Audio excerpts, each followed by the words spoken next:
right, what do you got? I think I can prove to a judge that both of these men had the mens rea. What the hell is a mens rea? It's a legal term the lawyers use. It just means the intention to commit a crime. Okay, come on, let's go. Mens rea? Put the cuffs on him. How could we have gotten mens rea? We take blood? Can you do it without taking blood? We both use condoms. How is this possible? I want to see a doctor. Can I have an independent blood test? Money! I feel sick. What are you doing? Mens rea! Oh! Oh! My God! No! Hey, everybody. Good morning, good afternoon, good evening, good night, wherever you are. Whatever you're doing, whoever you're doing it with, however good it feels, and how many times you plan on doing it, I'm glad you're doing it here. Welcome to Legal Vices. That's me. And tonight, we're going to be having a very, very good night where hopefully I will be educated. We'll be able to see if we can find some common ground into what's going on up here and what my guest and others out in the universe think. We're going to be talking with Eric Hunley about some analyzing body language analysis, and then we're going to analyze an alleged analyst and see what we think. See if where he is on the scale from horrific to awesome. Because I personally have some things that I need to work out in my head, and I have some prejudices that we need to work through. But before that, as always, we have some things to take care of. First, obviously, is the cocktail of the day. So let's quickly get that out of the way and bring our guest up. Today's cocktail is the White Lady. 3 simple ingredients is all you need. First, you want to start out with 1.5 ounces. Now let's go 3/4 of an ounce. 3/4 of an ounce of fresh lemon juice. Pour that straight into a shaker with ice. And then you're going to want to go 1 ounce of triple sec or Cointreau. I'll add that right now. I'm doubling everything as always because that's how I roll. Drop that in, and then you want to go 1.5 to 2 ounces of gin with one of these lovely slow pours. I hate these things. All right, adding, as I said, I'm doubling it, so I'm putting in 3 ounces. Then you just cap it off, give it a good shake. Get it nice and chilled. And drain that straight into your cocktail glass. Like so. And that is your White Lady, topped off with an orange wheel. Nice citrusy, fruity summer cocktail. All right, with those particular shenanigans out of the way, let's bring up our guest today. Eric, welcome. Hey, good to see you again. I think I just saw you Friday. Yeah, for those of you that know Eric, we'll let Eric tell us who Eric is. Tell us who you are, what you're doing here, what you've got going on yourself here. I'm sure everybody knows you, but just in case. I'm a YouTuber with too many channels. By the way, before I go any further, happy birthday, Jeff. Oh, thanks. Still got a couple hours left. Appreciate that. Thank you so much. Wanted to get it in while it's still the day, but I have 4 YouTube channels. One of them you've been on quite a bit. It's called Laid Back News, logo right there. And every Friday I have a legal panel where I can't even imagine the billing rate with the number of lawyers who appear on that thing. I have a self-named channel, Eric Hunley, which the material today is probably covered more there than anywhere else. And on that, I look at human behavior, if you will, and bring on experts of all different kinds, all the way from body language experts to scientists who hate body language experts, to statement analysts, to scientists who hates them, to handwriting analysis, and on down the line. But also, great figures in society like Carol Baskin of Tiger King, and Jeff Lowe, and Garrettson. I forget his name. James Garrettson of Tiger King. Wait, you had Carol Baskins on? Yes, and John McAfee.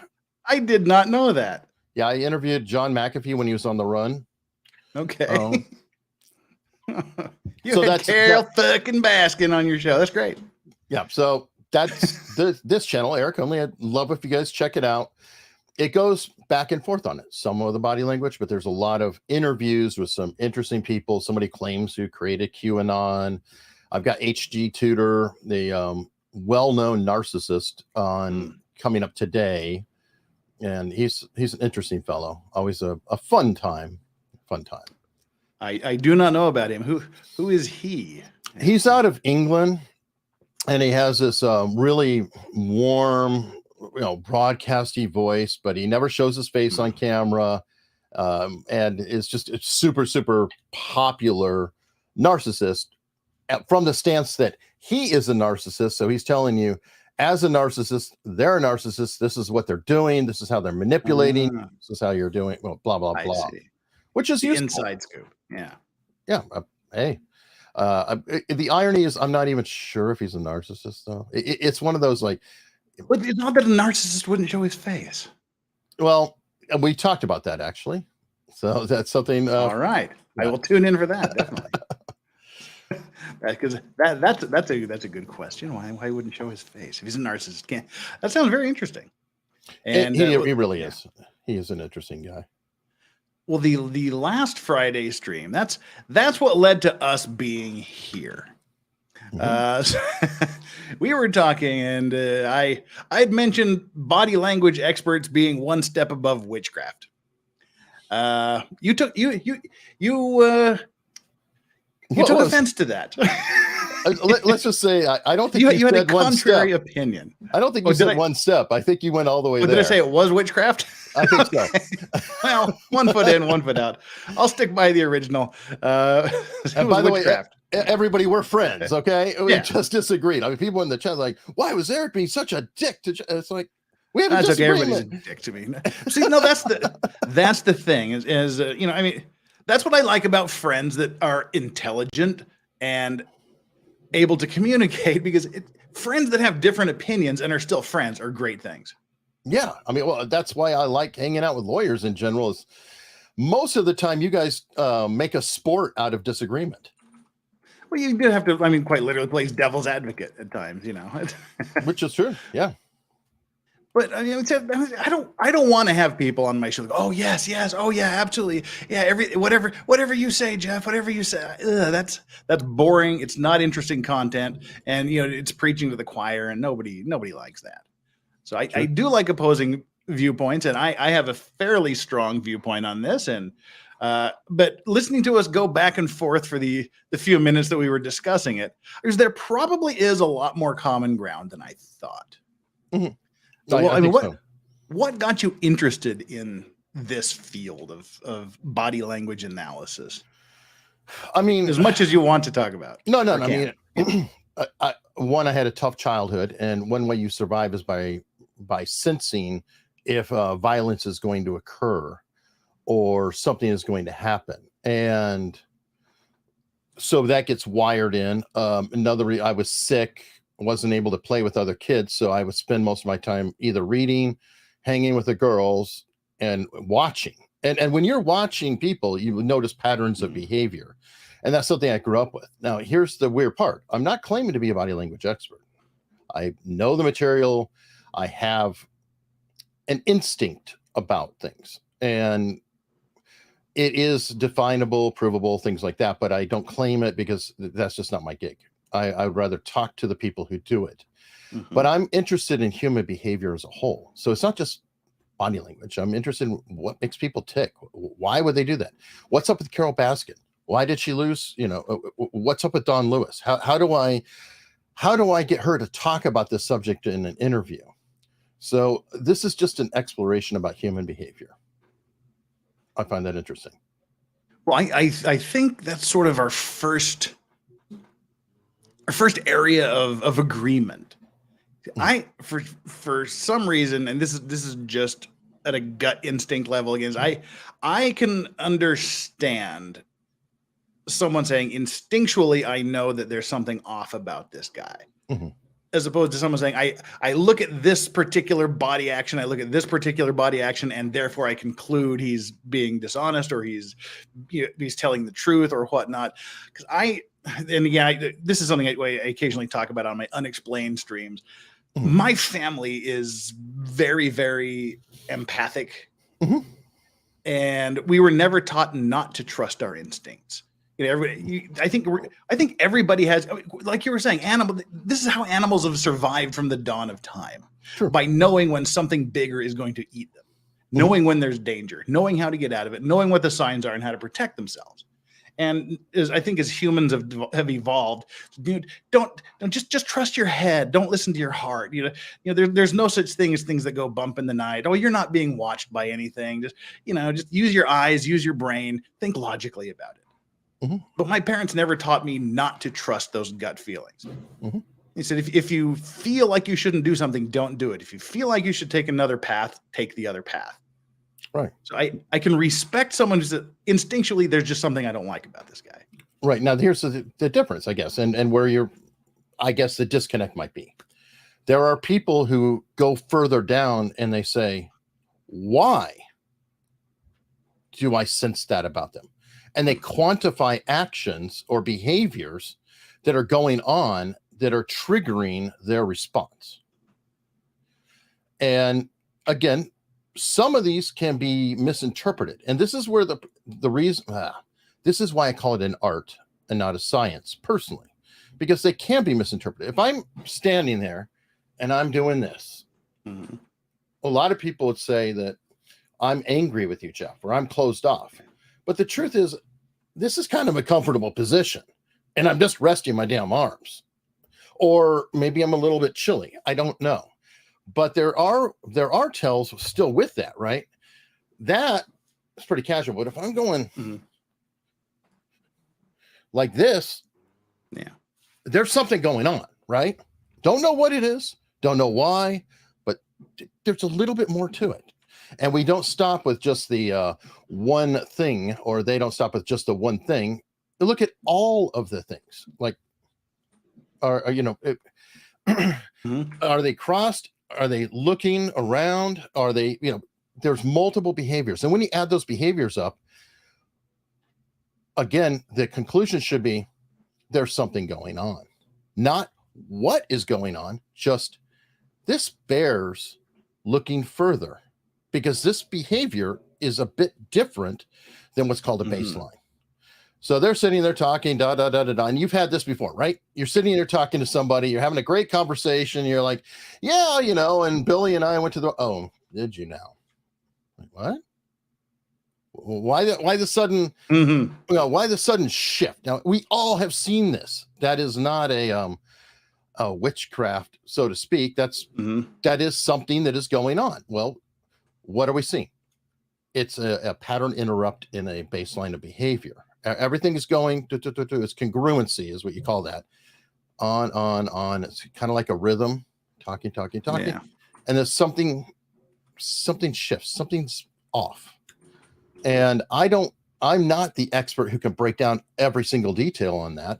I was just talking to you beforehand about Chase Hughes. Yeah. He actually came up when we were talking.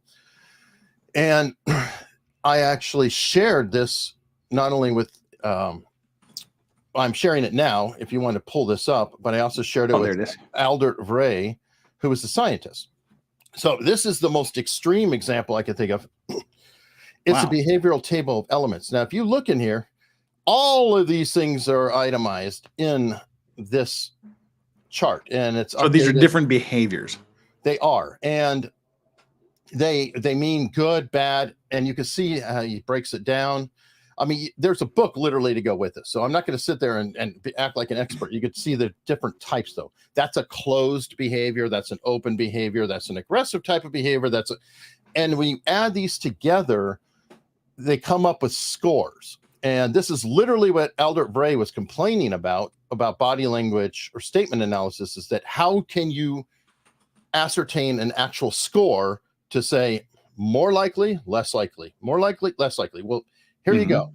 This is an example of it, and this is free online. Anybody who wants to check it out, great. And please check out my Albert Rea interview, by the way, if you want to look into critical people about body language and statement analysis. We have a great conversation talking about this.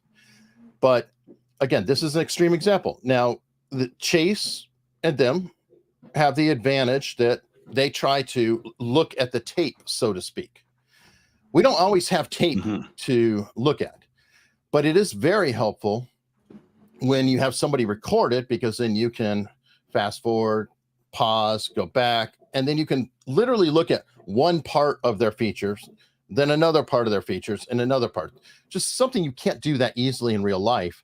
And that's where I think the instinctual comes in, effect. But these guys, like Chase, he's got this. Yeah. I mean, he's literally studied every single nuance feature, broke it down.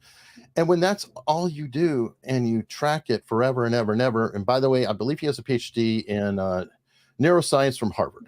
So he's not just full of. It's not a quack. Yeah. So anyway, and I'm not going to go into the chart anymore. I just wanted people to see it to get an idea of how intense it can work. Well, I mean, let's or be. I mean, let's sort of see where we all start. I mean, clearly you don't think it's all utter hogwash. No. You would have, I guess, 3 levels. You'd have like it's just utter hogwash. It's just junk science, pseudoscience, and science. Where do you because it ain't a science. Well, polygraph isn't a science. It's chiropractic. It's not admissible in court. Psychology. I don't feel is a science. Yeah, people get mad at that one, but that's one of my favorite to push back. Is technically it's one of those social sciences. Yeah, people argue all the time about evolutionary psychology.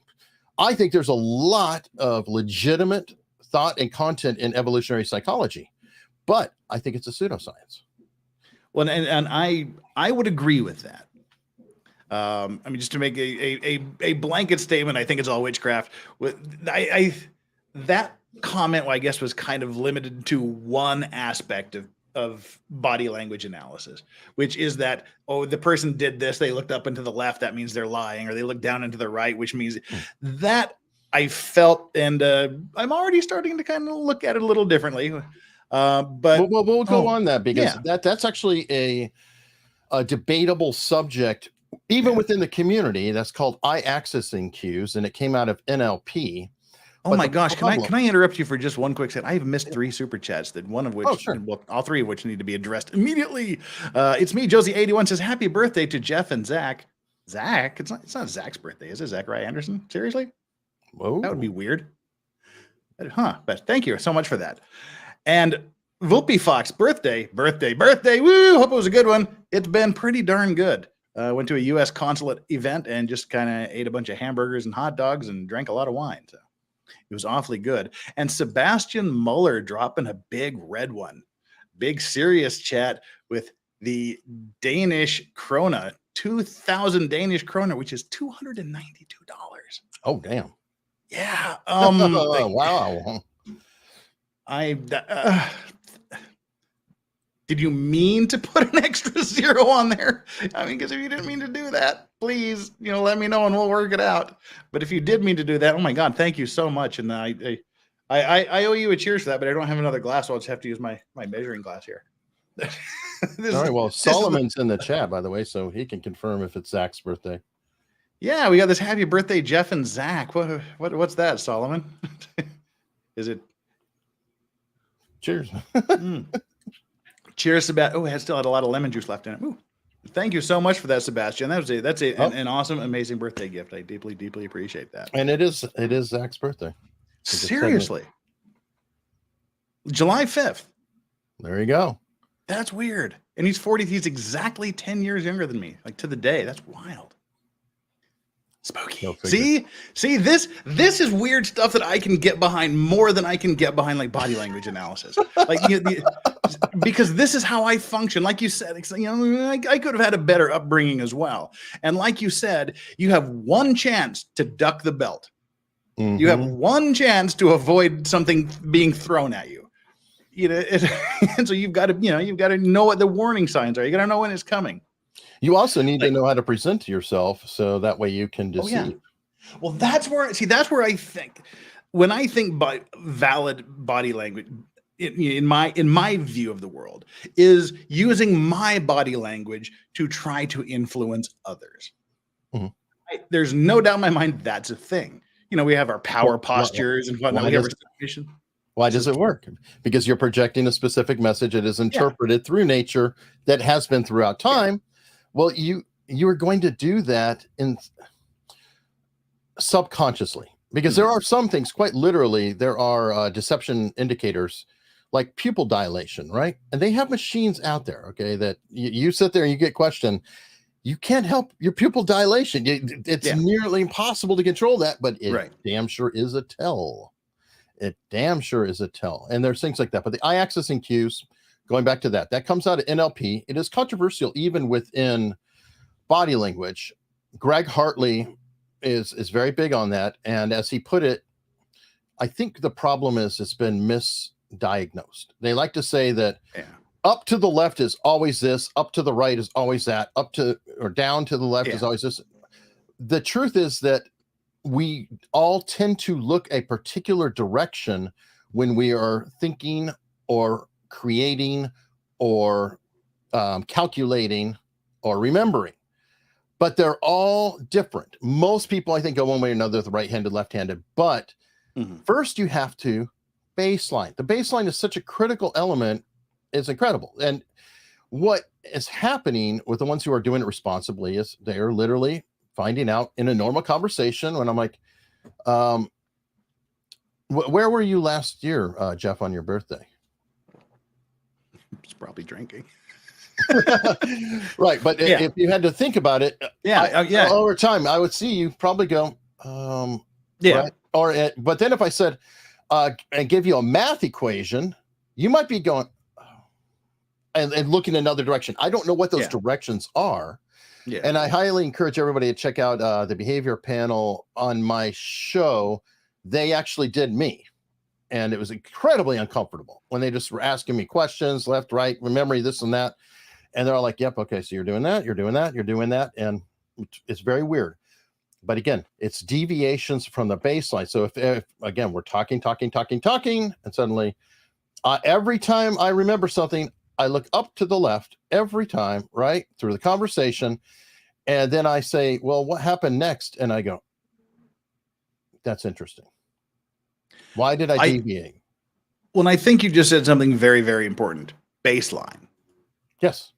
It's important to have that baseline. Otherwise we saw Dr. Spiegel get his lunch handed to him during the Johnny Depp trial because he didn't establish a baseline of basic behavior. He established a pseudo baseline based on watching characters that he played in movies. Bingo. And not only a baseline, Jeff, but a baseline of now, not last week, because you're in a police station.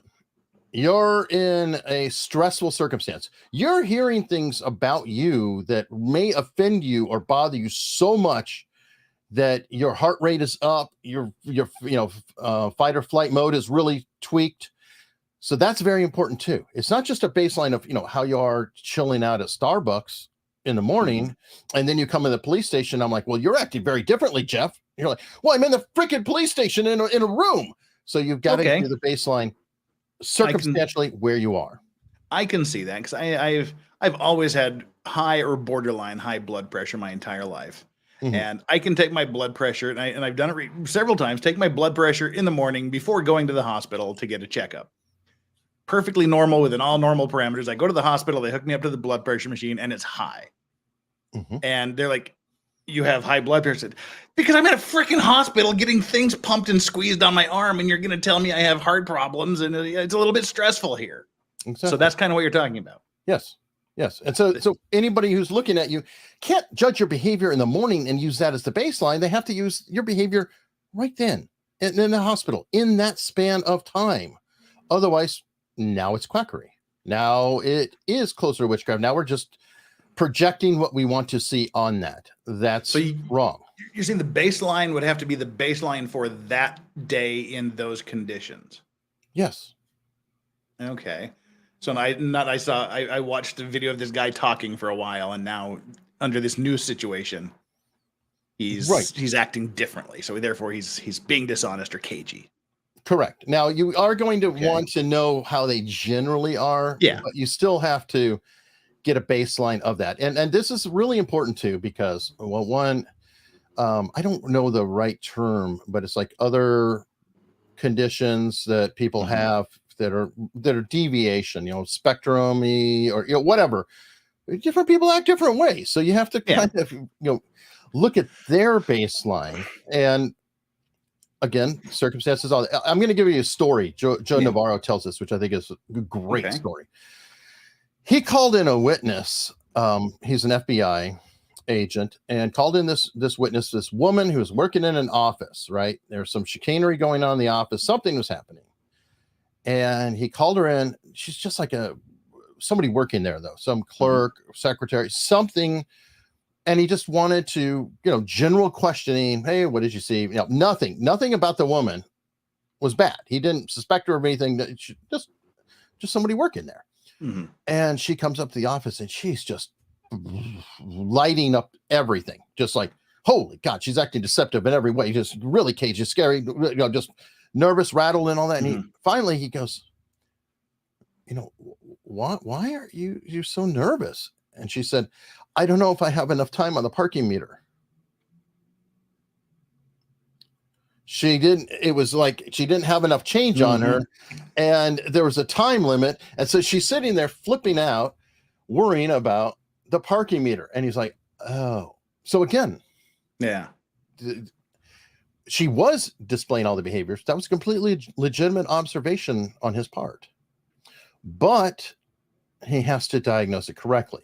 Peter Hyatt, I'm going to bring up statement analysis too, because I feel they go hand in hand. I like statement analysis in a lot of ways because it's using people's words and what they're saying. And if, as a lawyer, you should appreciate when you ask a question of me, for example, you'd be like, Eric, did you take the money out of the till?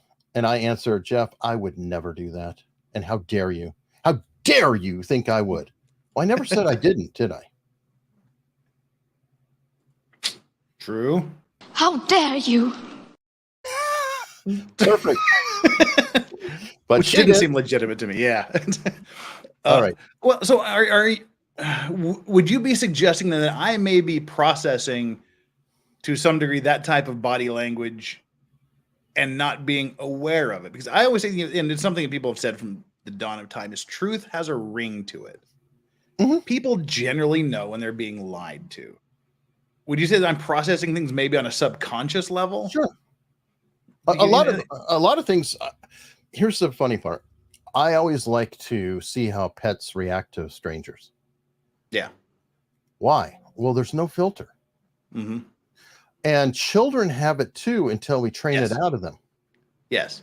And that's the classic example that I use with my son, my ex-wife. If we were fighting, he would just instinctively go to the one who was in the right. I mean, he has no idea he's 2-3 years old. He would just have some sort of feeling, and he would go to the person who was clearly in the right. And then that's when we'd go, I guess the argument's over. the son has spoken, How accurate was he? Spot on. Absolutely spot on. Weird, huh? Yeah. But that's like dogs growling at strangers and then running up and licking other strangers. Right now, and again, going back to the dog example, they could be a cat owner and the dog could smell the cat on them, or they might have another dog. So there are circumstances that could explain it, but it's still worth following up. It's still worth observing. And I can tell you from past experience, and I'm sure that a lot of the chat have had this too, whatever, that they'll be like, for some reason, my dog, my cat, they never liked this person who's their friend or their kids, or some reason these people just never liked them. And I just thought they were wonderful. And then they wind up getting scammed out of a few $1,000s, or they get something stolen from them, or what have you. Like they borrow the lawnmower and never return it. And it's like, oh, okay. So maybe these signs are there, but being civil, we have something called a truth bias.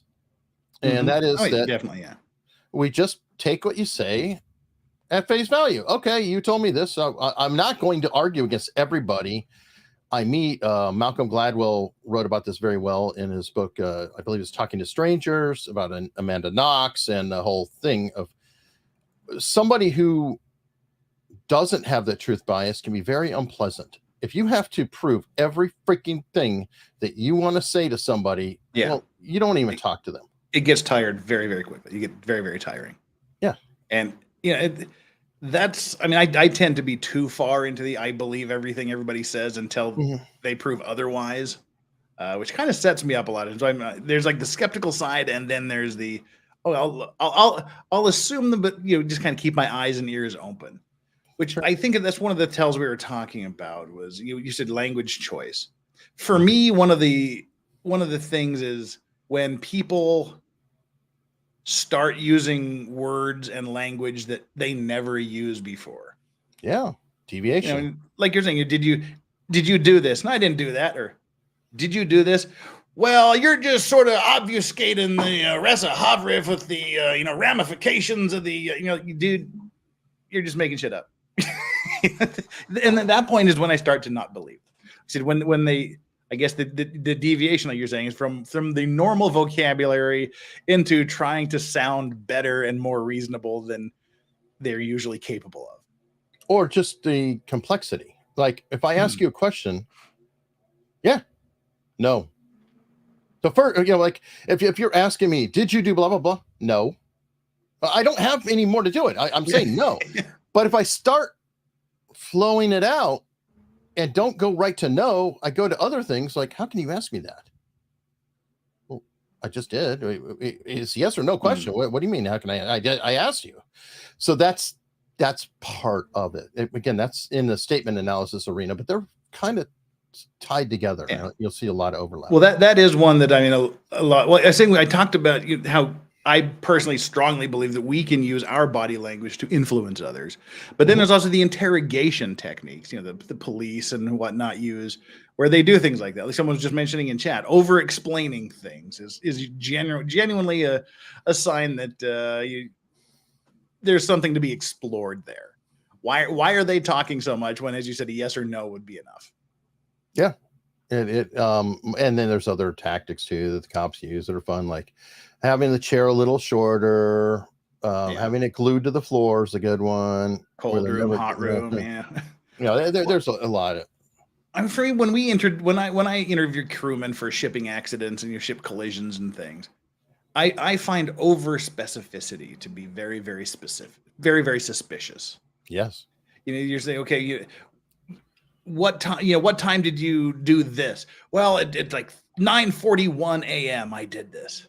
Yeah, that's okay. And then the collision happened. Then what did you do? Well, 2 minutes later, I ran down the stairs and I did this. And then at 9:42, so your ship has been hit by another ship, and you're looking at the clock and remembering everything you were doing. Right, unless there's a specific reason, like I got a phone call. Yeah. And saw it was 9:42, and then such and such happened. Yeah. So then there's another anchor that's giving them that, or I just hit the time card within, I don't know, minutes, and boom. So yeah, I totally agree with the specificity. Whereas a truth teller, a lot of times they're going to say, well, I did it up. And then later on, they might keep adding more and more detail. Problem is that can be a deception or it could be truth. There's some nuance in there.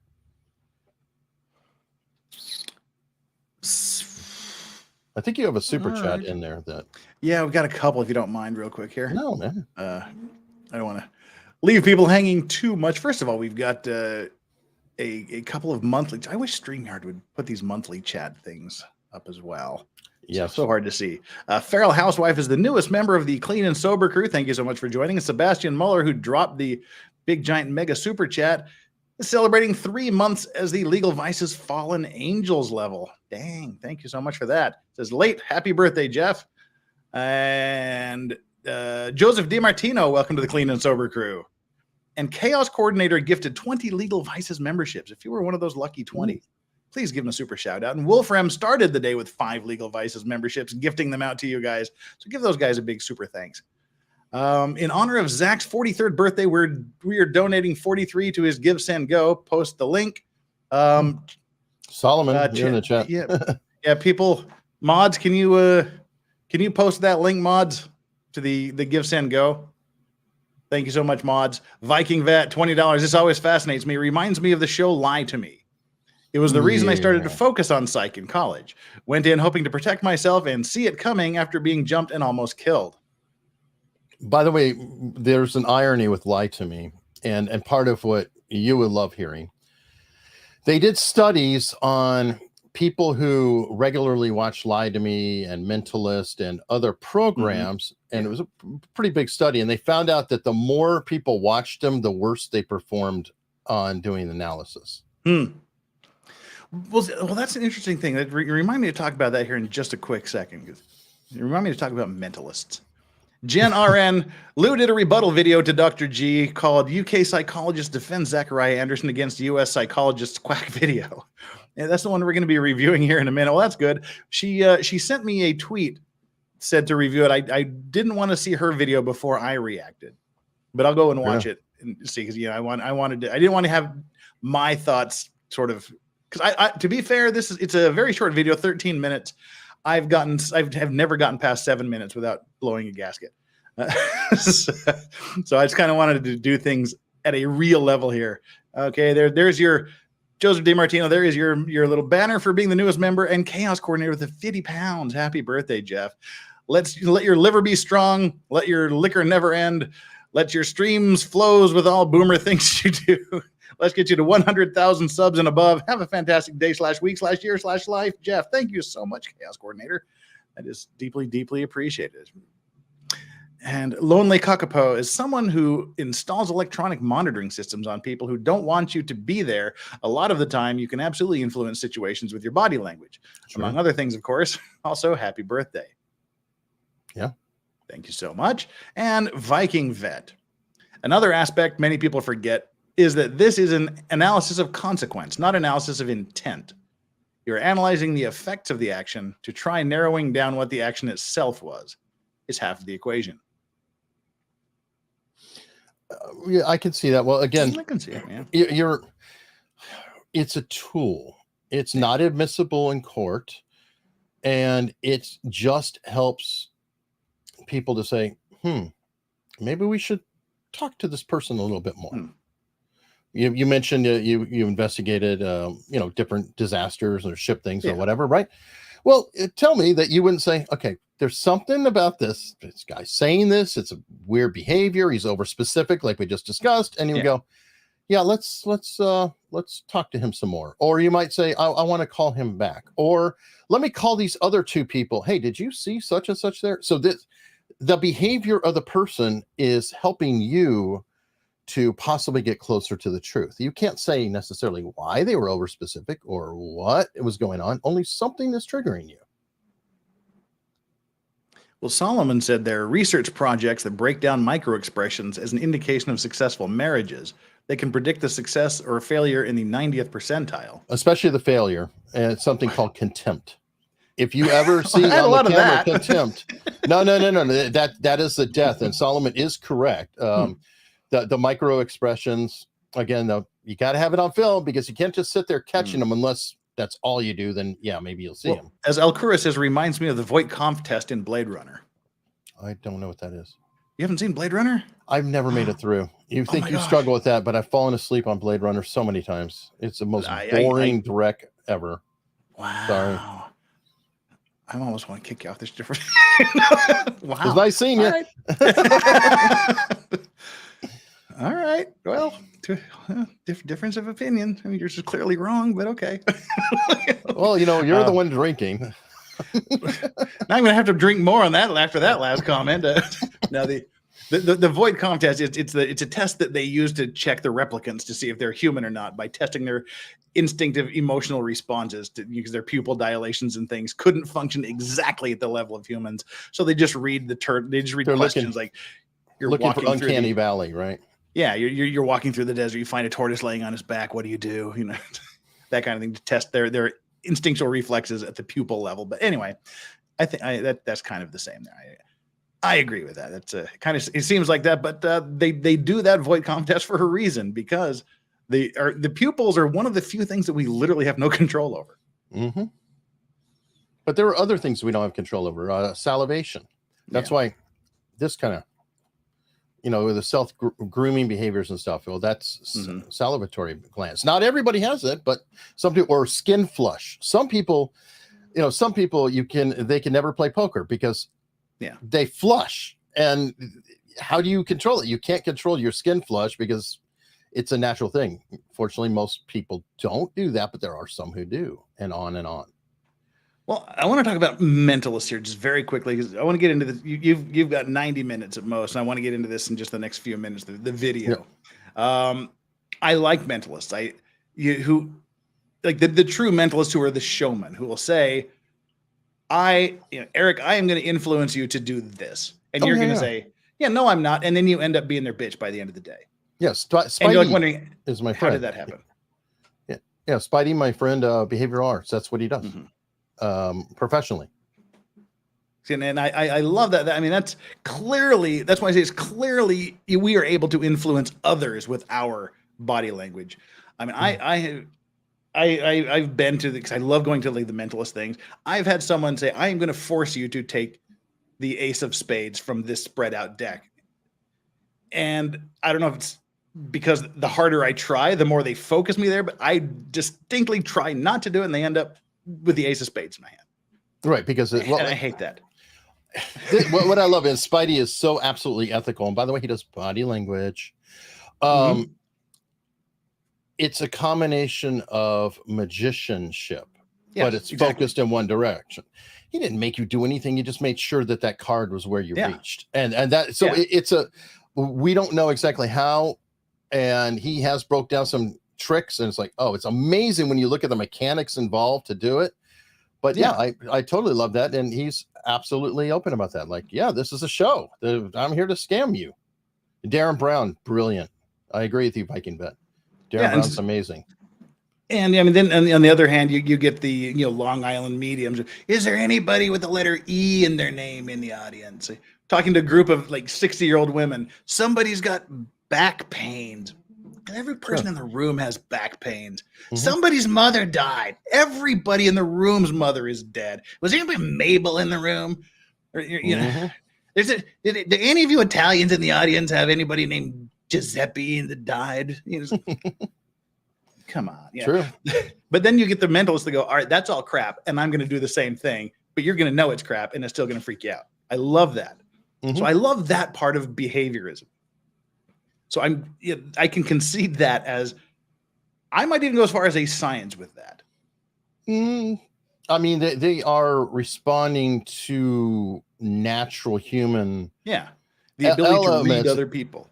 That, and no, I'm just saying that neurologically we tend to react in certain ways, and they're playing that. Now it's sort of like hypnosis. Not everybody can be hypnotized. True.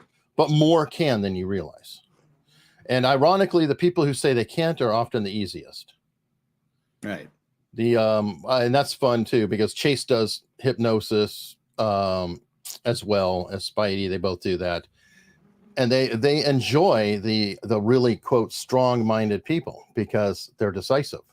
And that means that they can get pushed over the edge a lot easier. Whereas an indecisive, uncertain person often is harder because they're not willing to take a stance or a move. And so then you're floundering. You're like, well, I don't know. I'm not sure. Or the engineering type of brain. Or it's like, well, wait, how does that work? What's that? Because they can't get them to focus on that. Yeah. So anyway, there's a million things. Well, the one last question, then kind of give a little feedback. I haven't watched a lot of the body language analysis people on the channel. There's the group of the 4 guys that do it. Behavior panel, yeah. From what I've seen, and this is kind of why I maybe what leads to some of my skepticism. And I know I've probably totally watched maybe 25 minutes of everything they've ever done, but they always agree with each other. Do they have disagreements where one says, okay, this guy is doing this, and the other guy says, oh, you're full of it? No. They usually are in line with each other. Okay. But that actually proves a bit of consistency. If you think about it, there are times they disagree. Sure. Okay. But if you're saying it actually kind of proves the point. If 4 people who are highly trained in this discipline, they come up to the same conclusion, then now it's starting to look more repeatable with a high level of training, right? Versus if they always disagree, then I would say that would challenge the analysis even more. JKD Buck says Jeff doesn't believe Judge Judy is a judge either. Yeah, she is. Why would it? That's a stupid thing to say, JD Buck. Why would I say that? She absolutely is. VA out of Brooklyn, I think. she's a damn good judge. Well, she was. Now she's on her TV show. Right now she's not a judge. Yeah. She's an actor playing, but she's a real judge. She definitely was a real judge. I think her husband is too. I think she did some significant cases. I forget what they were. But she actually has. And she makes a ton of cash. But I don't know what that was a weird comment to make. I'm messing with you. Well, anyway, whatever. Well, we've talked about this for about 45 minutes now. I think you've convinced me that there's more to look into.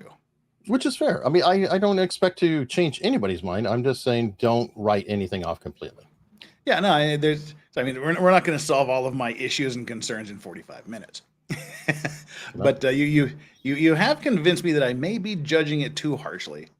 And as we've been talking, I've been thinking that a lot of it probably also has to do with sycophants and coattail riders who just hang on every word that someone says. Like, oh yeah, we saw that coming a mile away. Oh yeah, like the comments in the chats for some of these things.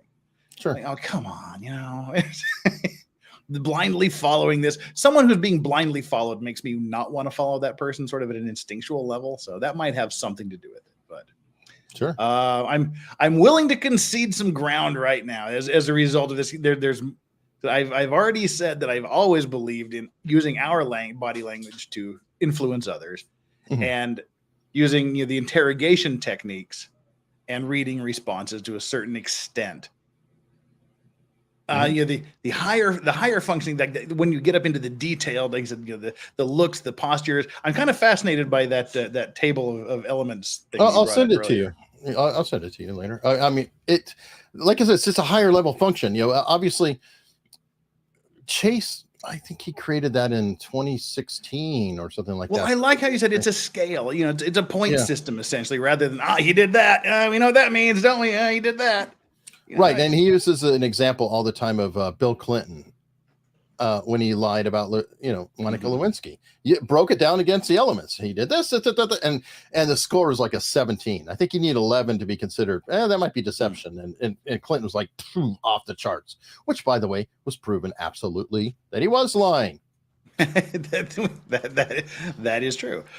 Well, now what I'm gonna hit you up to put me in touch with one of these guys to get a more in-depth discussion with them, if that's something you're willing to do. We can talk. Yeah. Spidey might be a good one too. Well, he's the one that I was going to suggest, because I've psychologist. Seen a few of his. I've seen a few of his shows. That would be the one that I was actually going to ask. Yeah, I can try to do it. He's really busy and touring all the time on stage.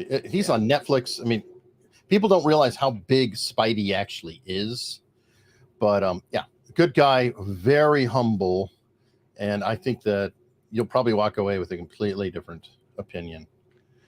Well, I kind of already, and I want to apologize for saying it's witchcraft or even one step above witchcraft. I think we're higher up on the scale now. Now I have a better two steps above witchcraft. Yeah, at least 2 steps above. Hey, it's YouTube. Hyperbolic statements are fun.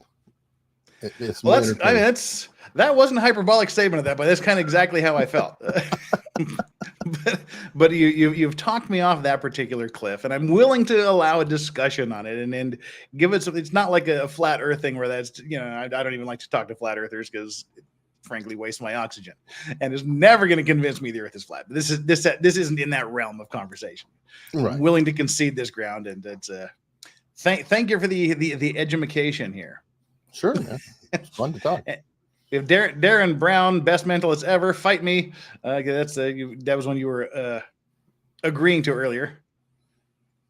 And Rose made me do it. What did Rose make you do? I don't know, ivermectin.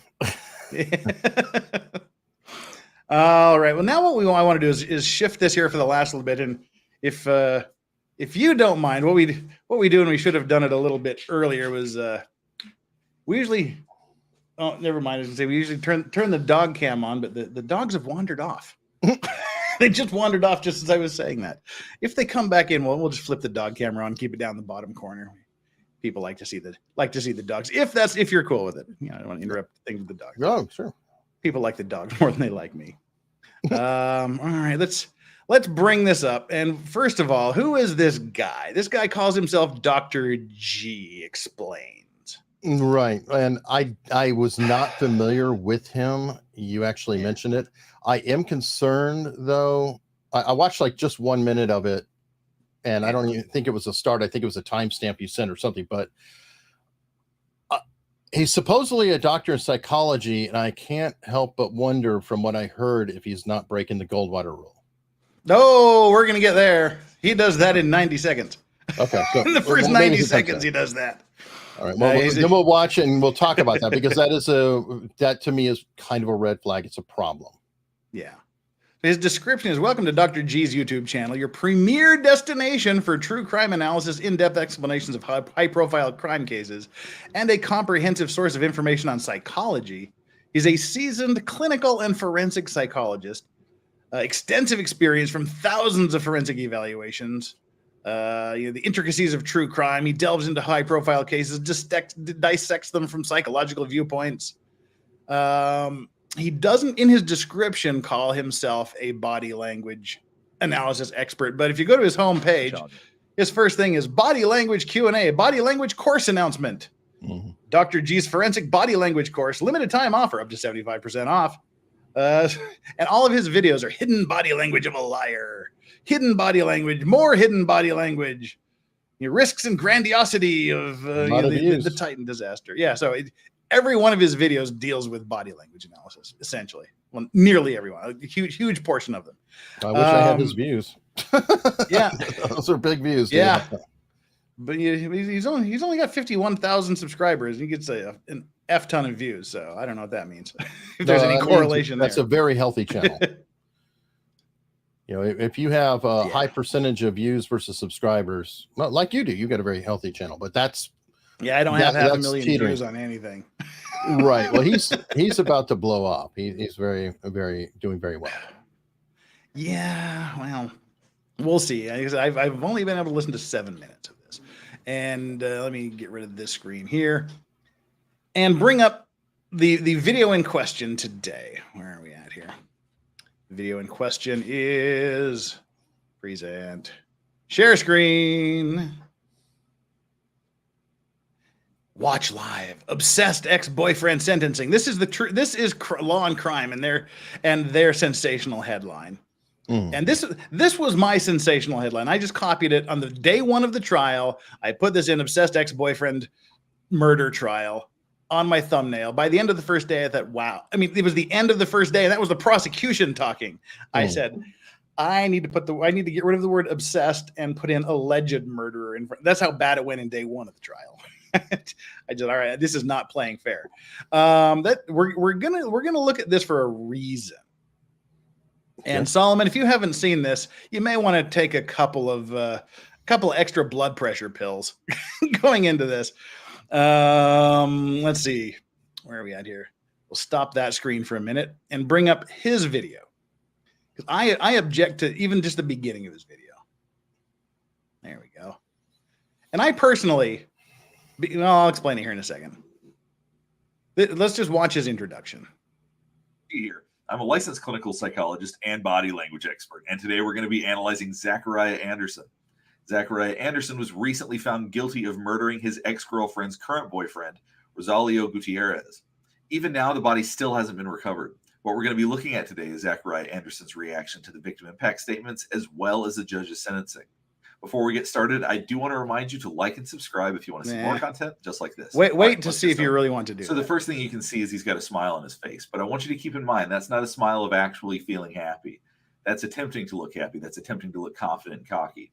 As I talk about in other videos, and something that's going to be relevant on this one, is that when we are actually happy, you see it on both sides of the face. This is a cock smile. It's only on one side, which means he's just trying to appear that way, which means this is impression management. He wants to look confident. I'm going to disagree immediately.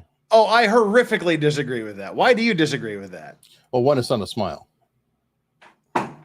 That is I'm trying to think. It's like a grim. It's actually more of a grimace. If we're going to go into the expressions, it's gonna.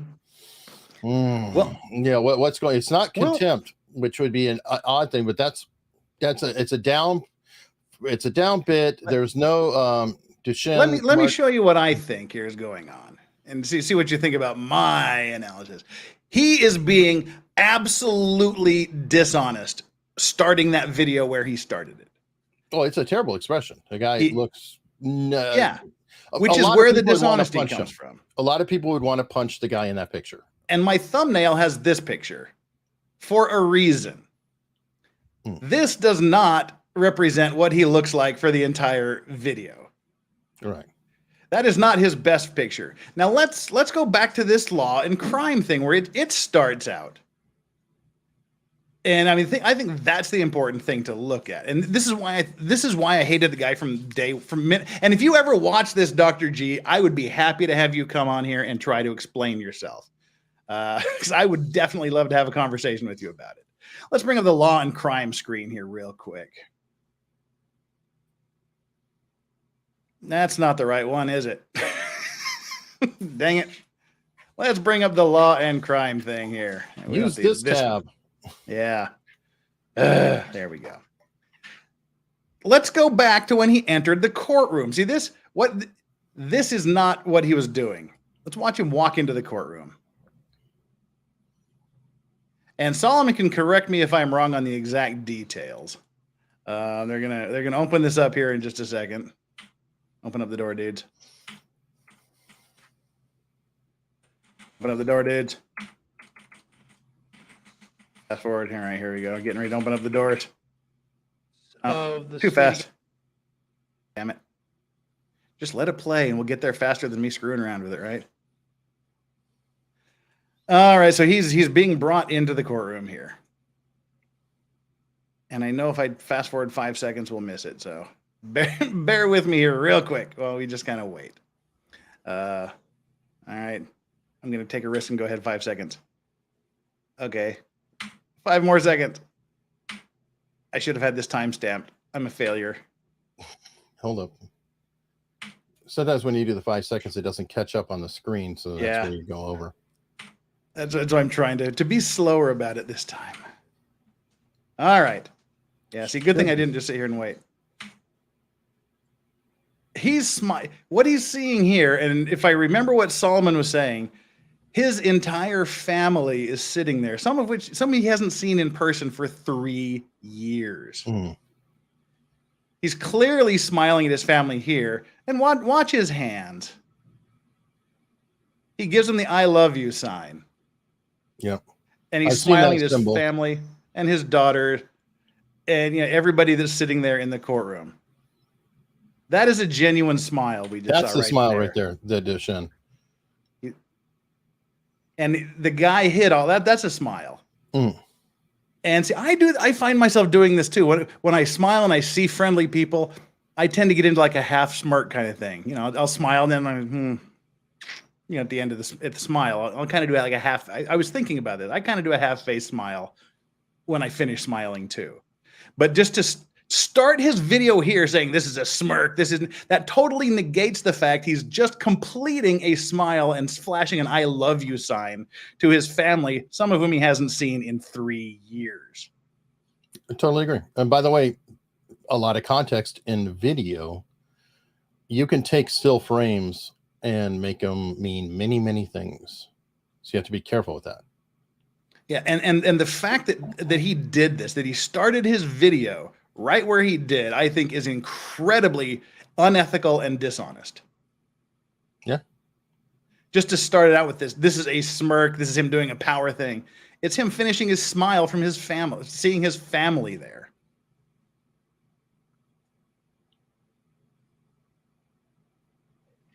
And appearances, please. Jessica Krzarek and Mike Gravely from the District Attorney's Office.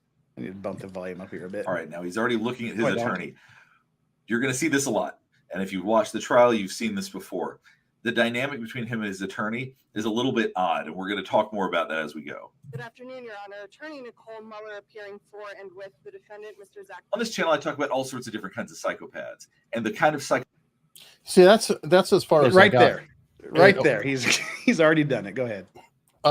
Yeah, there's something called the Goldwater rule. And your lawyer probably know it better than I do, but essentially when Barry Goldwater was running against Lyndon Johnson, the Johnson campaign, one, they had the Daisy commercial, which is a little girl pulling the petals out the flower, Daisy, and then boom, a nuclear explosion. And they also hired psychiatrists who released diagnoses saying that Barry Goldwater was nuts. I don't know the exact diagnoses, but this led into a rule, and I don't know if it's an AMA rule or whatever it is, but essentially a licensed, and this guy said he's licensed. I listened to that at the beginning. Yep. Is not allowed to diagnose someone who is not currently their patient. Now, it doesn't apply. Like I have Dr. Shaham Das over from England. They don't have that rule in England, but they do here. And he seems to be an American. And like I said, that was just kind of the first thing that made me go, okay, well, that's he's already diagnosed him as a psychopath, which he could possibly be sanctioned for doing this by his professional organization, and it may also be illegal for him to do that. And I mean that he's already just he's watched a few seconds of this, done that I'm aware of, no background research, knows nothing about the trial, and is just cold watching a video and diagnosing someone within 90 seconds. Yeah, somebody's, I guess, saying that he tried to say that he wasn't, but the fact that he is coming as a position of authority, calls him a psychopath several times. Yeah, well, he's also he's presenting himself as an authority. Like if I said that, I am not a psychiatrist. I'm not qualified, and it's my opinion. Right. I'm not saying that, by the way, but I'm just saying that it's an example that troubled me immediately. Hey, Jen, you too. Take some blood pressure meds if you need them. But yeah, I mean, this is the first time where I stopped watching this here the first time because I was enraged because, like you said, words mean thing. Him saying psychopath, as you said, is different than you calling him a psychopath. Yes, it means something when a licensed psychologist says it. With the defendant, Mr. Zach. On this channel, I talk about all sorts of different kinds of psychopaths, and the kind of psychopath that he is manipulative, superficially charming, and charismatic. Now, that's a diagnosis. Probably feels that way about him, but a lot of people seem to. Now I'm going to go through 6 different behaviors you would expect to see from someone that presents like him.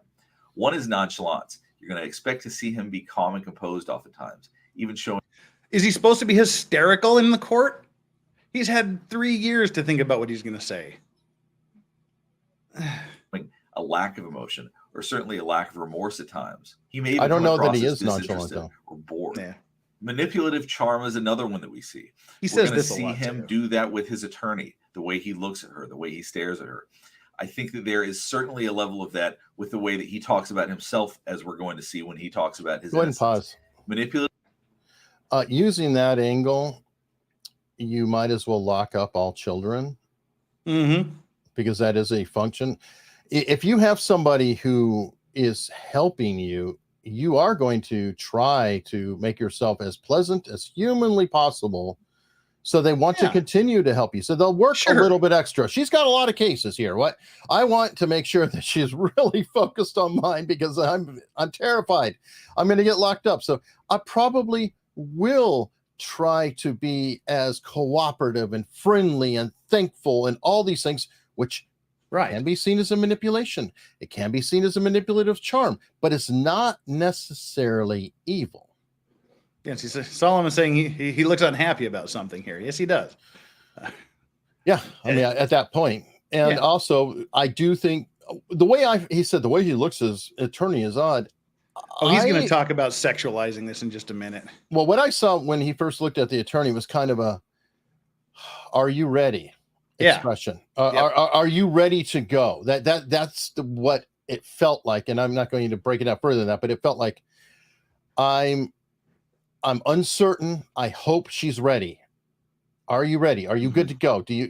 I almost want to say, do you know what you're doing? But I'm not going to take it that far. But that's kind of what it appeared to be, not a sexualization. And anyway. Oh, yeah. He's going to get into that. Manipulative charm is a big part of the way that he presents. Narcissism. He probably believes he's the smartest guy in the room. What is his foundation for saying that? He offers no foundation whatsoever to say there's any narcissistic behavior. I don't get it. And believes he's going to outwit everybody else. As he's going through this, he's probably already calculated how he wants to appeal this case. Lack of genuine remorse. We don't see anything even close to remorse through any. Why should he have remorse if he did not do it, or if he thinks he did not do it, if he believes he did not? Why would he be showing remorse? Yeah. This presupposes that the conviction was just. This presupposes he did it. No, I agree. It feels as it could be a Disrespect. projection. Oh, this guy, I'm glad you said this guy projects quite a bit, especially the narcissism stuff and the, anyway. You're going to see him be disrespectful through body language, that he's trying to show his boredom or trying to show that he doesn't care about things. Like if the victims are talking, maybe he's dismissive of the judge at times, things like that.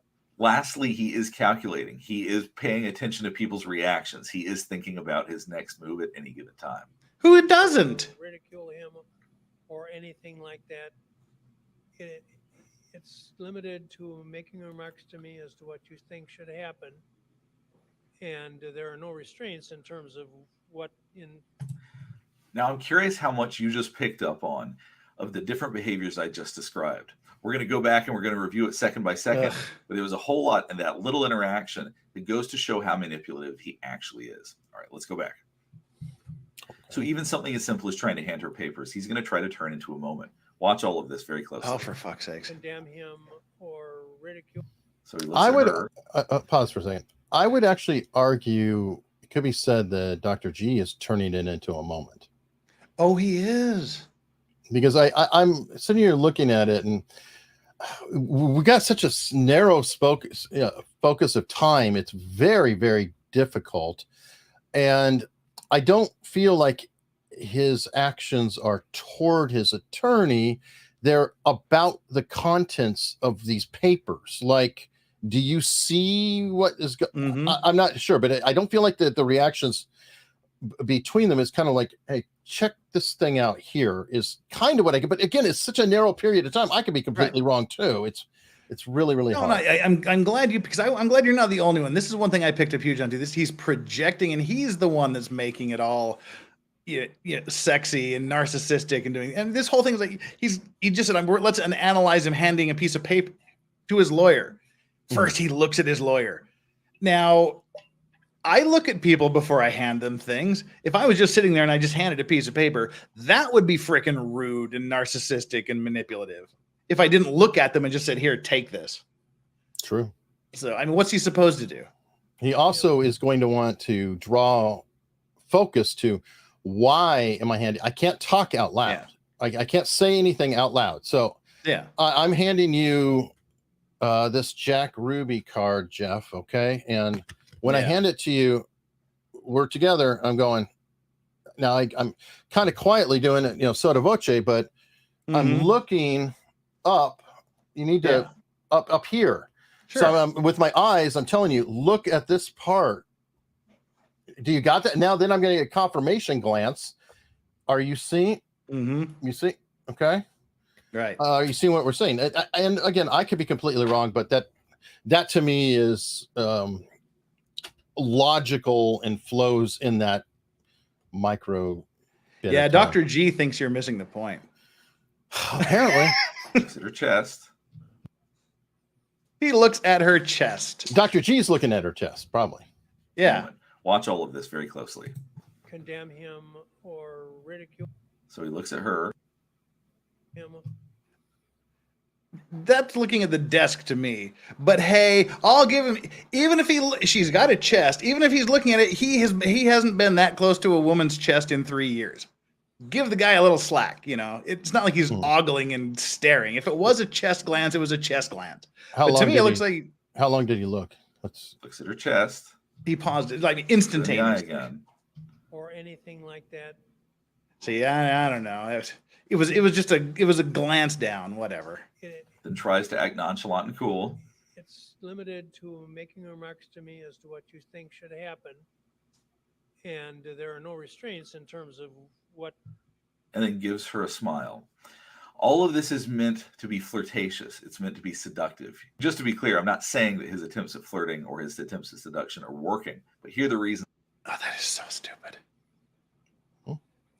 She's been saying something. He is smiling in response to something she is saying to him.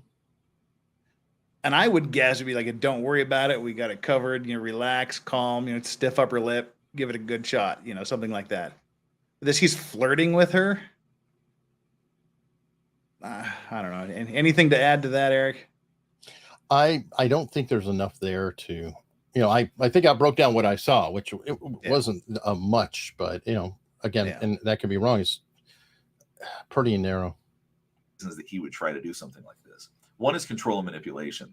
That if he feels like he can control and manipulate his attorney, that he's going to get better outcomes. He can affect her judgment. This isn't her first rodeo. Back to charm and deception. That if he can attract others, if he can use his charisma. She's dealt with criminal defendants before. 3 is his narcissism. He may see himself as irresistible. He may have a very inflated self-image.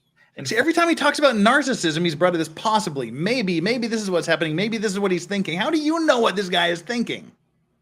Well, and the problem is that what he's saying is not completely wrong, but I think it's maybe going too far. Like, again, if I have a lawyer, Jeff, if I hire you, I'm going to do everything possible to see the best outcome I can. So, of course, I will do everything possible to manipulate whatever, just and not in a rude way, but just how do I make it worthwhile for you to help me?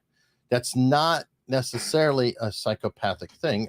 I guess if it is, then I'm a psychopath. But in general, if I want to survive, I'm going to do everything possible to present myself in a good manner and have you work with me. Well, and Catherine says he's so disrespectful to the female. Yeah, to Nicole, he's incredibly disrespectful to her. He's basically saying she's unprofessional. She's going to be able to be manipulated and deceived. She's going to fall under his charms. This ain't her first rodeo. 4 is a lack of boundaries. He doesn't have a problem violating boundaries or social norms at all. What boundaries did he violate? I don't know. And how come this was okay when Camille and Johnny Depp were doing it? When they actually looked like they enjoyed each other's company? These people have been working together for years. There is some sort of a relationship there. I mean, it's not a romantic or an intimate or probably even a friendship, but it's a cordial relationship. But I don't think he'd be saying, "Ooh, Johnny Depp and Camille were creepy." Why? Because he was the jury came out on his side. I don't know. It's just the problem too is that I think that Dr. G may not be looking at her body language. And again, this is too short of a period to be definitive, but I will tell you, if he was violating her boundaries, she seems to be leaning into him and is comfortable with his presence. So you kind of have to look at both people. And again, more time. This is very, very tight window. She does not appear to be blocking herself, leaning away, or avoiding communicating with. She seems to be in full communication with him. This seems to be a comfortable conversation, if you will, or whatever. Yeah. Well, yes. So the excited utterance says the Camille thing was also gross, though. She was very angry about it. Well, she was very angry about the chit chat that was going on, and so was Nicole here. Legal limit what the statutes provide is what can happen as a result of the case. So she's not uncomfortable. The information charges not. So you see him raise his eyebrow. He does this a lot. The point of this is to show sort of a nonchalant disregard for what's going on around him, to act like he doesn't care or that he's not being impacted by this. Only that the defendant. I'd like somebody to analyze Dr. G's behavior. Stalking as to the first and second counts were affected by the murder of my dad. Not only me, but we skipped over a lot. My entire family had I skipped over a little bit, didn't he? My dad was. This is pretty much what you see throughout many of the impact statements, which is that he just seems to sort of be calm, collected, nonchalant about the whole thing. Certainly doesn't show any remorse. Not knowing if he was okay, not knowing what to do, just sitting there, feeling anxious, hopeless, and helpless. Julian will forever feel a piece of him. Died with his father that day. He contemplated quitting. He contemplated quitting playing baseball because he didn't want to go on without his dad. That was their passion. It's something that they really enjoyed and bonded. What he's showing now is signs of stress, right? Like that's what you think? By ourselves. You think he's at the culmination of this entire thing where the jury is going to send him to jail for the rest of his life? You think he might be a little fucking stressed? I mean, that's a stupid thing to say. And to me, it looks like he's trying to show that he's bored, not that he's remorseful or that he's sad. But to me, this is an overt attempt to show that he's tired of listening and that he is wanting to.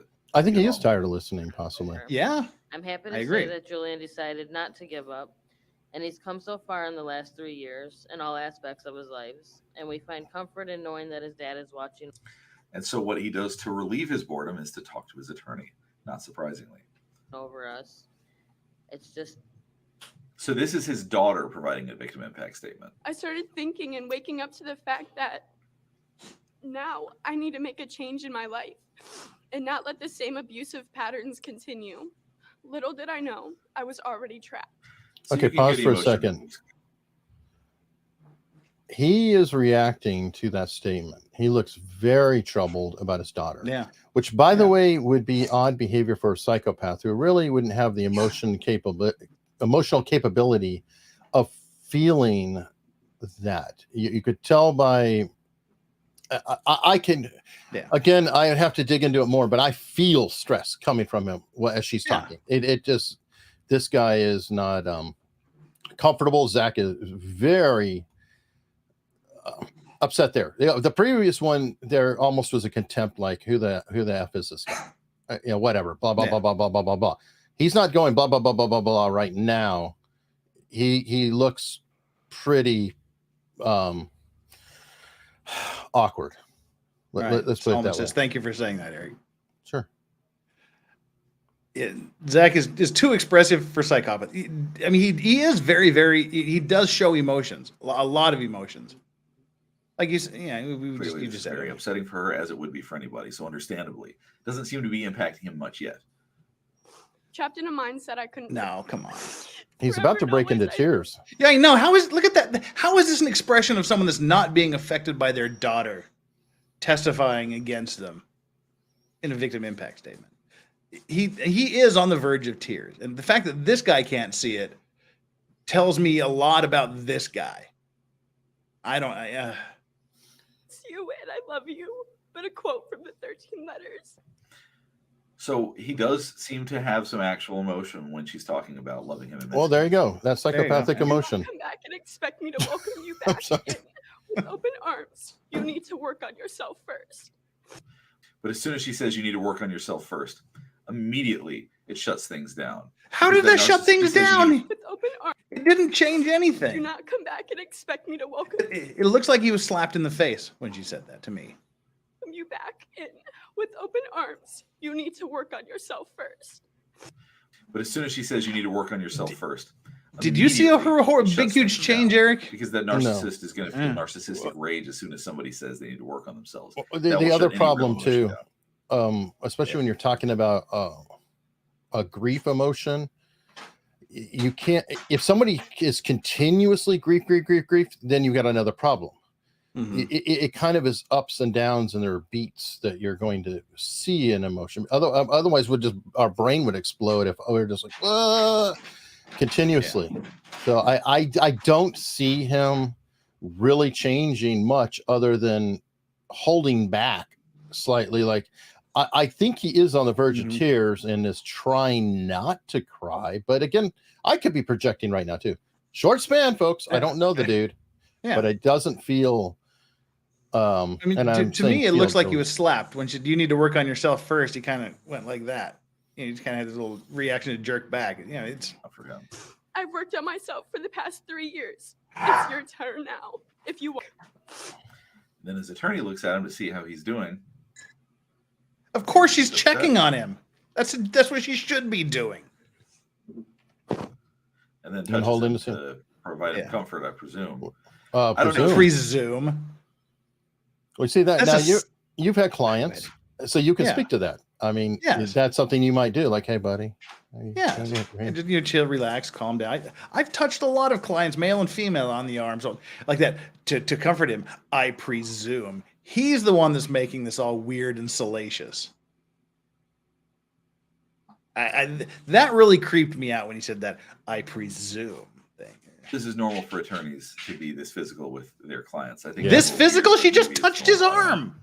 So now Zachariah Anderson's going to get a chance to speak for himself. Let's see what he has to say. Okay, now that's a weird cut. I think that's an interesting edit because it went right from emotion to a wry expression, and that's the best way I can put it. Yeah, and I won't find it on the law and crime thing, but that would seem to me like he was composing himself to begin. Like, God, where do I start? All right, and then he just starts talking. Fairly, I think that there's some things that are not just from our side, questions outstanding for both sides. And I don't. So one thing that's obvious is that he does speak well. He does have a charisma when he talks, and he is a good actor. And oftentimes psychopaths are good actors.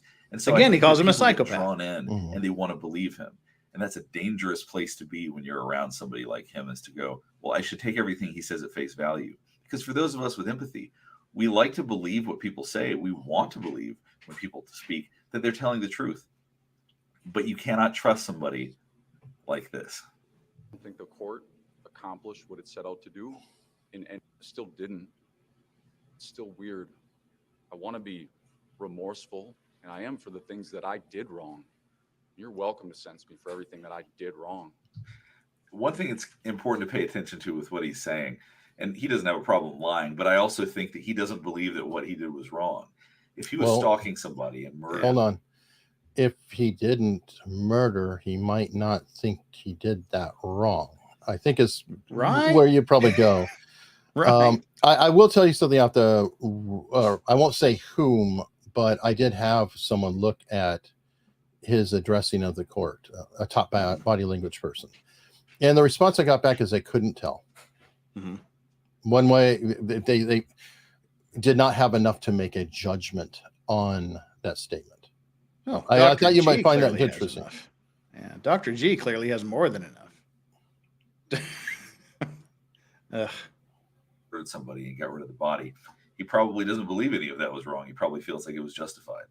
Oh, hold on, pause and pull up Special K, if you would, in the chat about Spidey scamming people. Spidey would be perfectly fine saying, it's one of your members, 10:23 a.m. I can't. All righty, hang on here. Okay. Anyway, Spidey would be perfectly fine with my saying that because that's his job. He is a mentalist, and he literally gets paid to scam people. But he tells people that he's scamming. Right. That's what I'm saying. He tells you it's not real. He's not a real psychic. He's not a real magician. There is no such thing as real magic. That's what he means by scamming. Fooling them, I guess, perhaps would be a better term to use. But yeah, it's not like scamming. Yeah. Yeah, Spidey himself has said that. All right. The only thing that I caught with marijuana in my car? Yeah, I was. Should I have? No. I'd bend the rules there, broke them, broke the rules. And see, this is a smart tactic. So he's acknowledging that he broke rules, which for people that want to believe him are going to see that as more evidence that he's actually willing to acknowledge. I'm going to be signing off soon anyway. I get the point. Honestly, I'm concerned that Dr. G seems to be arguing from a conclusion. And if you have a conclusion of something you believe or think, then you can go find whatever evidence you can on the way to get there. And it's part of the reason that I've had Solomon on myself twice and played devil's advocate a bit. I deliberately didn't watch any of your videos with him. I did have somebody, look at that on the side, but I am troubled that he starts with Psychopath and then now he's building out an image. And I don't support that particular kind of profiling or what have you. I think that you need more of a real time. Let's just play this out. Now let's look. What are we seeing? Well, could it be this? Could it be that? If you watch Spidey, if you watch the behavior panel, you will see that they do spend the time to say it could be this, it could be that. There's a behavior in there. A good example that happens a lot with the body language analysis is, you'll see somebody talking and looking up and over. Mm-hmm.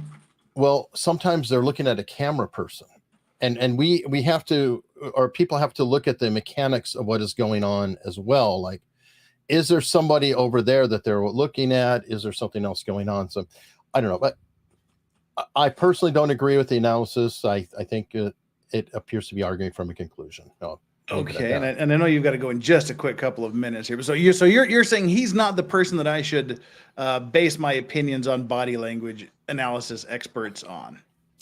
Well, do you use Legal Eagle to get your law?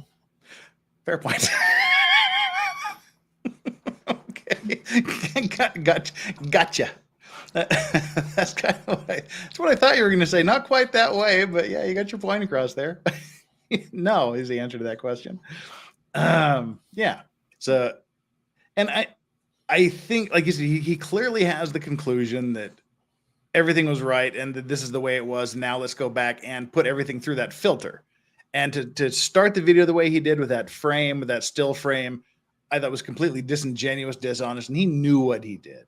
He left out the big smile, the I love you to his family, and all of that. He intentionally left that out of the video, and I don't like that at all. After you leave, we'll continue watching the video, guys, here, so don't worry, the big ending's coming up. But thank you very much, Eric, for sure, man, for giving me a little bit more knowledge than I had before, real time, and talking with me about this. I want to continue, because now I'm kind of fascinated. Sounds good. Because you know, you see this guy, and these are the ones that people follow. You know, they go, oh yeah, if you read his comments, it's all, oh yeah, this is just great. I'm so happy you did this. You know everything. You're so perfect, and it freaks me out, and then kind of makes me hate everybody, which I know is irrational. I hadn't. It's weird because I'm wired into the community, but I actually did not know this guy. Well, there might be a reason for that. You know, he might not be part of the community. Well, see, this thing is he calls himself award-winning, renowned. He doesn't have his name on there, where he's licensed. There's no way to check on who this guy is. There's no evidence he actually even is a psychologist. We don't know. We're just taking his word for it on the internet. If he is, he probably should look up the Goldwater rule. Right. Well, this is your out time. Is there anything you want to say before you leave, Eric? Thank you so much for being here. By the way. Folks, I understand it's controversial. I don't expect anybody to believe it or not believe it. I really hope you consider going on my channel and looking at some of the professionals that I've had on, and also Albert Vray as a specific example is very critical. So I bring on people who are very critical as well, because you can't learn by just having agreement all the time. And that's it. Channel's my name. Appreciate it, folks. Eric Hunley at this is his Twitter handle there, Hunley Eric. Get him on Twitter. Get him on all 87 of his YouTube channels. We'll put his links, all of his links, up here in the video after we finish today. Eric, thank you for giving me so much of your time this morning. I know it's early for you and whatnot, and we'll see you very, very soon. All right. Talk to you later. Take care. Have a good day. You too. Bye. That is Eric Hunley, everybody.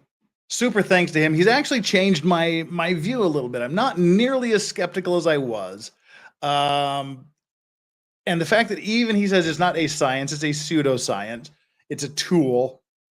I can respect that view, and I'm working towards that. He's made a lot of sense. I said there's some things about it that I think are very strong and very. We'll continue down this journey. Like I said, I want him to hook me up with one of the people, like this, Spidey. I've seen a few of his videos and I really, really like them. So he was the one that I would like to talk to. And if he's too busy and not available, maybe one of the panel, just to get an in-depth look from actually one of the experts to address my concerns and give me a little more education. So we've decided it's not a science. Dr. G is the tool, Jeff. And we've decided it's not a science. It's a pseudoscience. It's a tool. It's a useful way of analyzing things. And I like what he's saying about the Dr. Chase guy that uses a point scale, not just, okay, he did this one thing, so therefore this is what it means. You have the point scale. I respect that a lot more. All right, well, let's go through the super chats, then we'll finish up the video here. And let's see, we should bring up old Doggo Cam. What do you guys think? Now that I'm here all alone, let's bring up the dogs. because you guys have more than earned Doggo Cam. So we'll finish the video. We'll have a little bit of a discussion, and then I'll tell you a little bit about what's coming up for the rest of the week. It's going to be fun. We got about 30 more minutes to go. And while I'm doing this, what do we got here? 745 people in chat and 500 and something likes. I can't see what that number is exactly. 545. Everybody hit that like button while I'm bringing up the dog cam. There we go. Dog cam. Nope. Strawberry's on the move. What's up, Straubs? Strawberry's attacking the camera. Ah! You're not helping. You're making it worse. There we go. We'll just put it on Yoda there for a while. Yoda's just chilling. All right, so everybody make sure you hit the like and subscribe button. If you've already subscribed, please just double check to make sure you're still subscribed. I've gone up hugely in subscriptions for the past little while. A couple of them are dropping off. I don't think I'm in the middle of a Holocaust yet for the subs, but please just double check and make sure you're still subscribed. Currently, we have 46,783 subscribers. We're 17 away from 46,800. So that's pretty cool. Just Don, Soulless Ginger, Just Don. Hey, what's up, Soulless Ginger? Today is a great day for birthdays. Jeff, Zach, anyone else I may have forgotten, apologies. And the most important person in the world, my mama. Happy birthday to your mom. That is still so weird. I'm like freaking out that we have the same birthday as Zachariah Anderson. That's kind of weird. Kind of weird how things work like that. I can't remember what the number was, but there is a certain number. If you get a random group of people of a certain number, and it's not a large number, it's actually a relatively small group of people together, there's a good statistical chance of having two people with the same birthday in that group. So that's kind of interesting. And three of my friends were born on the same day as I was. Three of my high school friends were born on the same day. Fondian, thanks, in the same hospital, weirdly enough, and we just kind of ran into each other in later in life. Jeff, thanks. I need a laxative, and the scam artist Dr. G did the trick. Well, glad to keep you regular there, Fondian, but don't take a laxative and drive. Doesn't work. Wolfram, $5. Thank you so much. I challenge Dr. G to analyze D.A. Gravely in the trial. Oh, yeah. Analyze D.A. Gravely in this trial. That's what I wanted. I want one of these body language experts to talk about him. And if they get him right, then I'd be more impressed. Unhung Hero says full of BS, like most body language analysis. Okay. Tina Lewis, need to do this with Greg, Scott, Chase, or Mark. They're the behavior panels, right? I think that's their names. Durna 1804, many people with bad social skills go into psychology to improve. It's like playing basketball to get taller. Well, I was a psychology major for my very first quarter of university. Then I realized that everybody in the department was nuttier than me, so I decided I wasn't going to do that anymore and changed to music therapy. And then I changed to philosophy, and that was the end of it.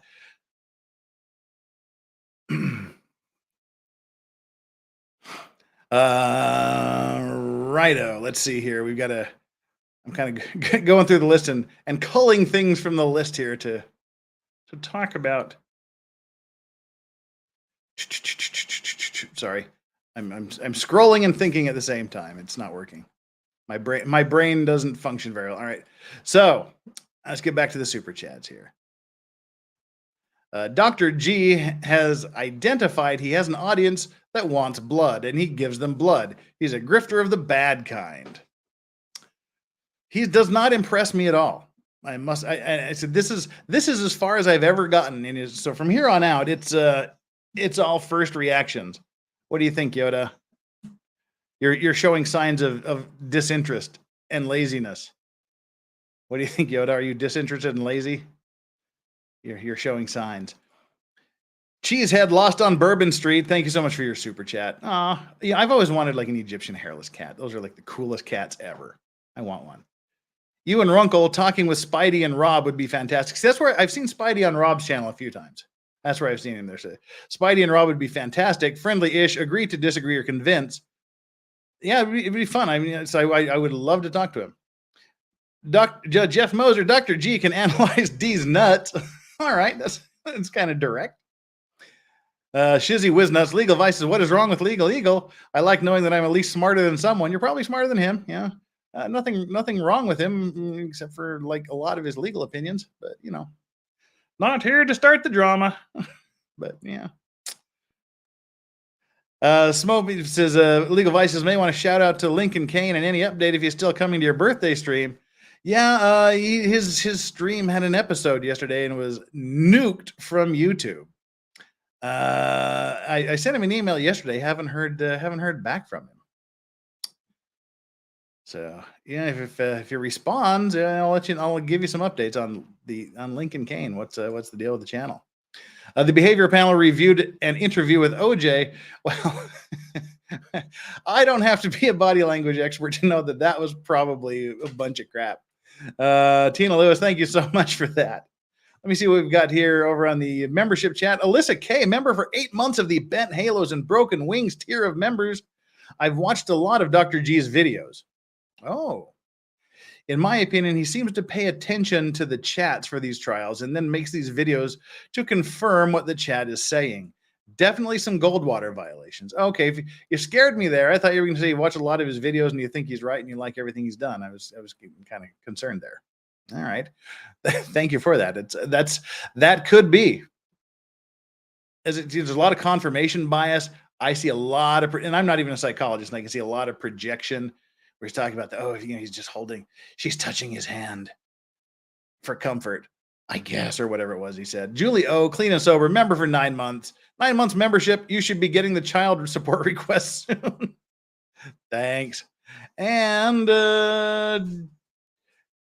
Chaos Coordinator, we've got the fondant has the happy birthday. Chaos Coordinator, 20 gifted memberships. Is that the same or is that a different 20 gifted memberships? If it's a different one, holy crap, thank you again. Cheesehead Lost on Bourbon Street has been a member for 10 months of the Clean and Sober Crew. Says have the best birthday. Yeah, that's another 20 gifted. Wow, you're so nice.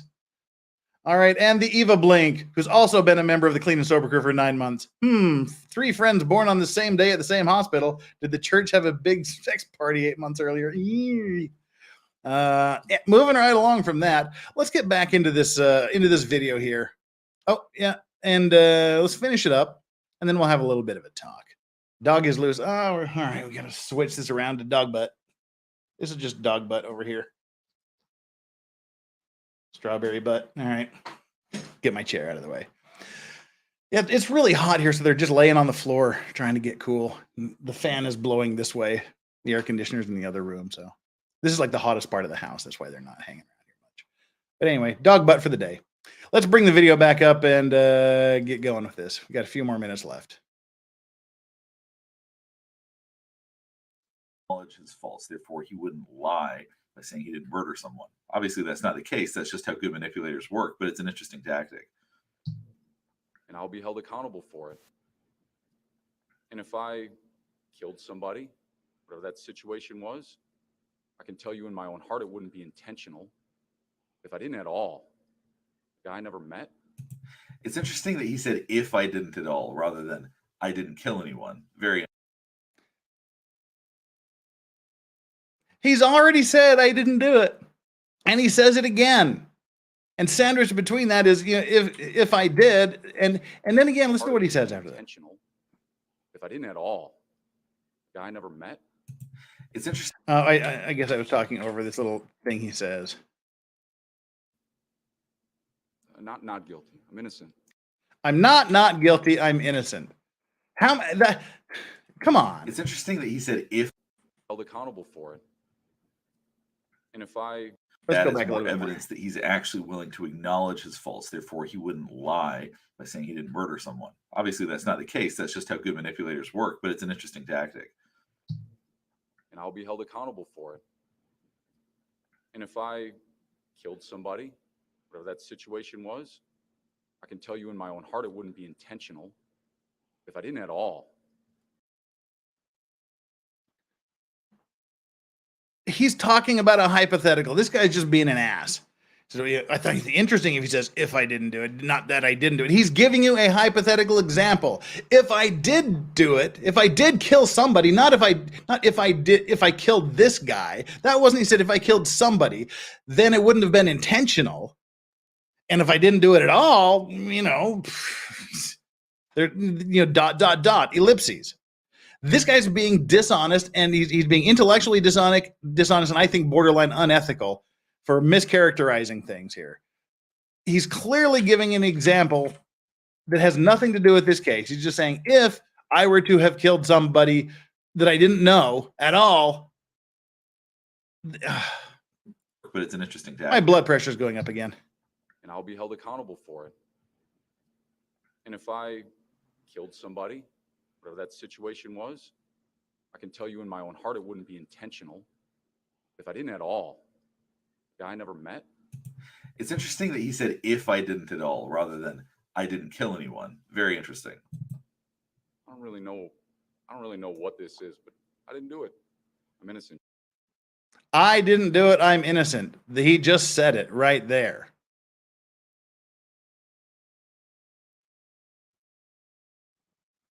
Judge.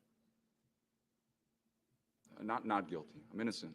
And he also distinguishes between not guilty and innocent. He uses the word innocent because he knows the difference between the legal definition and actually being innocent. Once again, this is an appeal to emotion. Or it's a statement of fucking truth. One of the two. And I don't know which it is, but to categorize it in this one way is ridiculous. Again, he's starting, as Eric was pointing out, from the conclusion that he did this. Oh, he's being crafty, knowing the difference between not guilty and innocent. There is a difference, and it's very important. A jury finds you not guilty just means they didn't have enough. You're not declared innocent. You're declared not guilty. That not guilty is a much lower position to be in than innocent. To say you're not guilty of doing something just means the state did not have enough evidence to prove you guilty. To say you're innocent is an absolute you didn't do it. And he's not saying I'm not guilty. I'm not guilty. He said I'm not guilty. I'm innocent. That is a very definitive statement. So I don't know what the hell this guy's talking about here with this, linguistic parsing of what's going on. Which is between not guilty and innocent. He uses the word innocent because he knows the difference between the legal. And how is this an appeal to emotion? Perhaps it's called a fact. It's an appeal to fact. Perhaps he is saying, gee, he's not appealing to emotion. He's saying, I'm innocent. I'm not guilty. It's beyond that. I didn't do it. Guilt or innocence doesn't enter it. Guilt or not guilty doesn't enter into it. I'm innocent. That's what he's saying. Definition and actually being innocent. Once again, this is an appeal to emotion. How is that an appeal to emotion? It was frightening. Horrible. And you can wag your head all you want.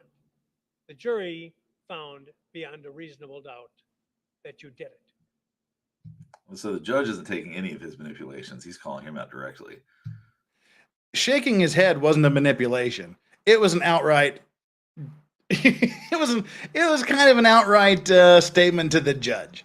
It wasn't a manipulation. He wasn't trying to manipulate the judge. He was expressing, I would imagine, a disagreement with the judge and what the judge was saying.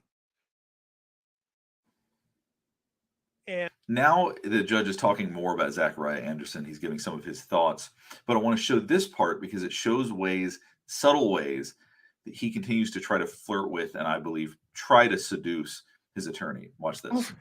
Why would he be trying to seduce his attorney? It's over. There's nothing that's going to happen after this. She doesn't control it. She didn't control the verdict. She doesn't control the judge. She doesn't control what sentence the judge is going to hand down. What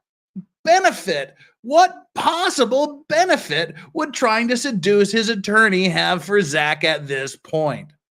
Literally nothing. There's nothing she can do at this point. It's in the judge's hands, and he's talking. And to suggest that, again, I think is an attack on her as well as what Zach is saying. I mean, that's just a stupid thing to say. What's he going to get out of seducing her? He ain't getting nothing out of it. She's not going to be able to influence anything if she suddenly comes under his powers. I mean, see, this projects to me. I mean, I'm just going to come out and fucking say it. To me, he keeps talking about her, flirting, her touching him, her chest, him trying to seduce her. I think he's projecting his feelings about her, about about Zach's lawyer onto Zach. He's projecting his own view of her. Was he so wrapped up in himself? So she starts to look his way. That they meet eyes. It didn't even. He looks at her chest. Matter to him? Oh, for fuck's sake! See, again, he brings up her tits. Come on. He looks at her chest, or does he just look down? Whatever. They meet eyes. It didn't even. He looks at her chest. Matter to him? All right, keep going. They meet eyes again. The effect it would have on the people who loved him. Watch this in full speed. You can see he's not even doing it that quickly. Was he so wrapped up in himself that it didn't even matter to him? He was looking at the desk. Okay, he was looking at the damn desk. Let's look at the whole thing here. Was he so wrapped up in himself? So she starts to look his way. That they meet eyes. Oh, come on. He looks at her chest. Matter to him? They meet eyes again. The effect it would have on the people who loved him. Watch this in full speed. You Yeah, can let's see he's watch not it even in full doing it that speed. quickly. Was he so wrapped up in himself that it didn't even matter to him? See, now I'm gonna let's go back a few frames here.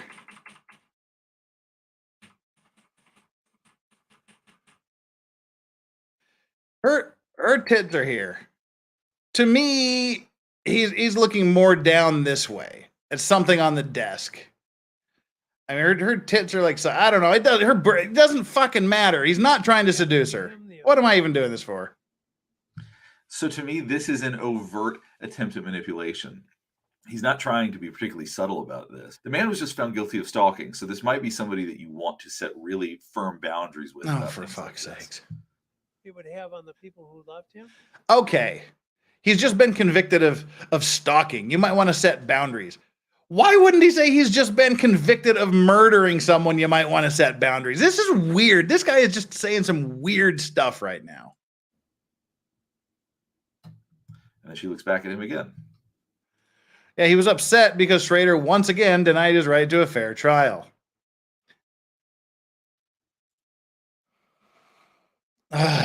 This guy. So if I got into the issue of deserve, that would certainly be.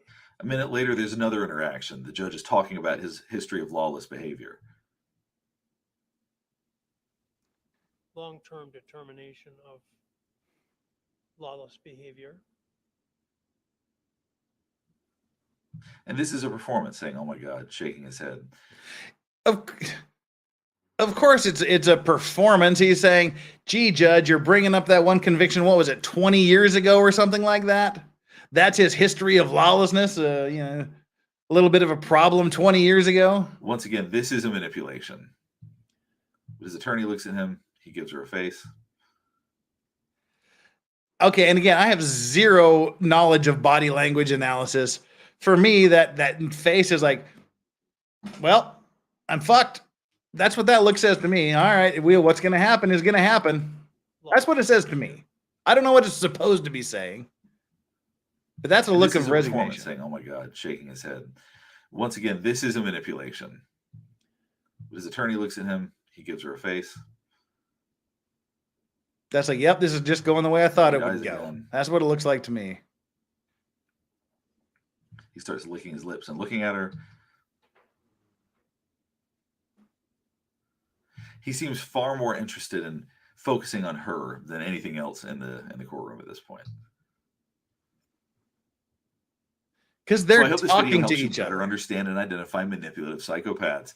It seems that he. So not only is he a psychopath, now he's a manipulative psychopath. That's the third time he's called him a psychopath. That's the third time he, as a licensed psychologist, is giving and saying that this person is something, a psychopath, which is a diagnosis and something that he should not be saying. That's what we were talking about, the Goldwater rule. You just don't do this. The Goldwater rule says you just don't do this. You do not give a diagnosis for someone you have not personally dealt with and treated and whatnot.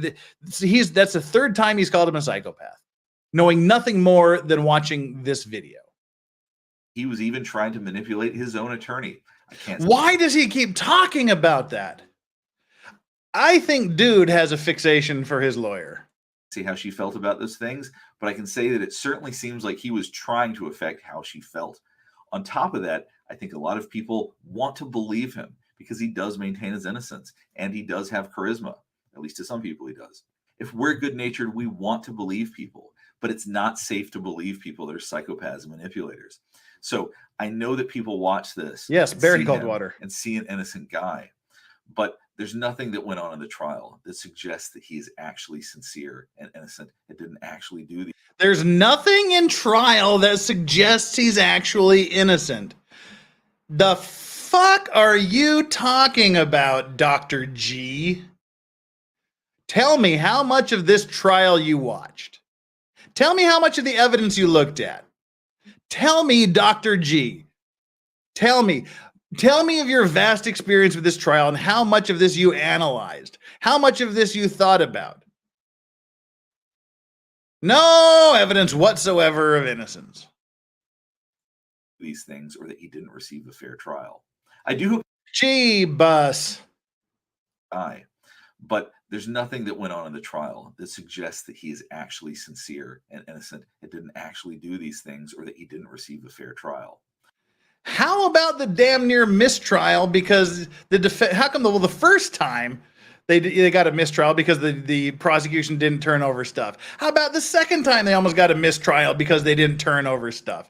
How about putting Munch on the stand? How about the district attorney making himself a witness and then not recusing himself from the case, as he is required to do under the professional rules of ethics for that jurisdiction, etc., etc., etc.? That is just a fucking. How to tell me you have not watched a minute of this trial without actually telling? I do hope you feel like you learned something from this video. I learned you're a toolbox, dude, and I swear to God, if you want to come on my stream, if you somehow see this and you want to come on my stream and talk about this case and this video, I would welcome that. I would welcome that. I would treat you with respect, much more than I'm treating you with now that you're not here, but I would treat you with respect and I would hear what you have to say, but I would question you thoroughly about the basis and rationale and reasons and supporting evidence for the absolute garbage that I believe you are spewing. I do plan to go back and actually make more videos about the ZACHARIAH Anderson case, because there's a oh yeah, do us a fucking favor, Chief. Whole lot of body language in the previous days. Last couple of quick things before we wrap up. Wanted to let you know I am reading every single comment. I've got a really long list of different videos I'm going to do based. I'm done with you. Get out of here. Oh wait, the dogs have migrated again. Sorry, missed the dog migration notice. There we go.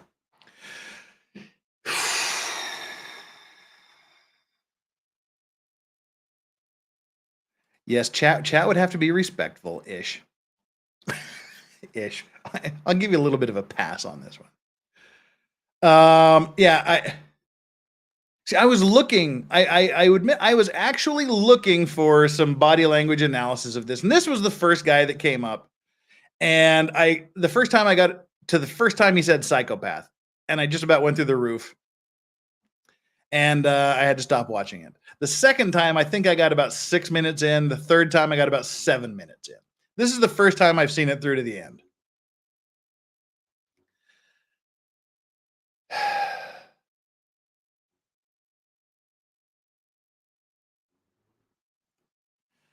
I'm appalled. Like I said, get his stupid mug out of here. I got no time for you. Get out of here, buddy. I'm appalled right from the beginning, where he spent a good, what was it, minute and a half or so with Zach with the half smile on his face, calling it a smirk, and what that was his opening screen. And then he talked about it was a smirk. He's attempting to manipulate. He's above it. He thinks he's better than everybody. When it was the completion of a very big smile after flashing, I love you in sign language to his family, some of whom he's not seen for 3 years. It was almost as bad as the true crime podcast Beyond Evil. I listened to about 2 minutes of one of those. And I was promptly blocked from Twitter, from the person's Twitter. Yeah.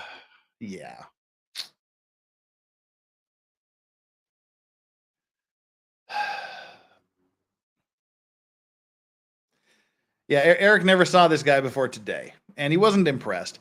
Like I said, and before talking with Eric about this, he said, I deal with these people. They're, I'm in the circle. I talk to them. I have them on.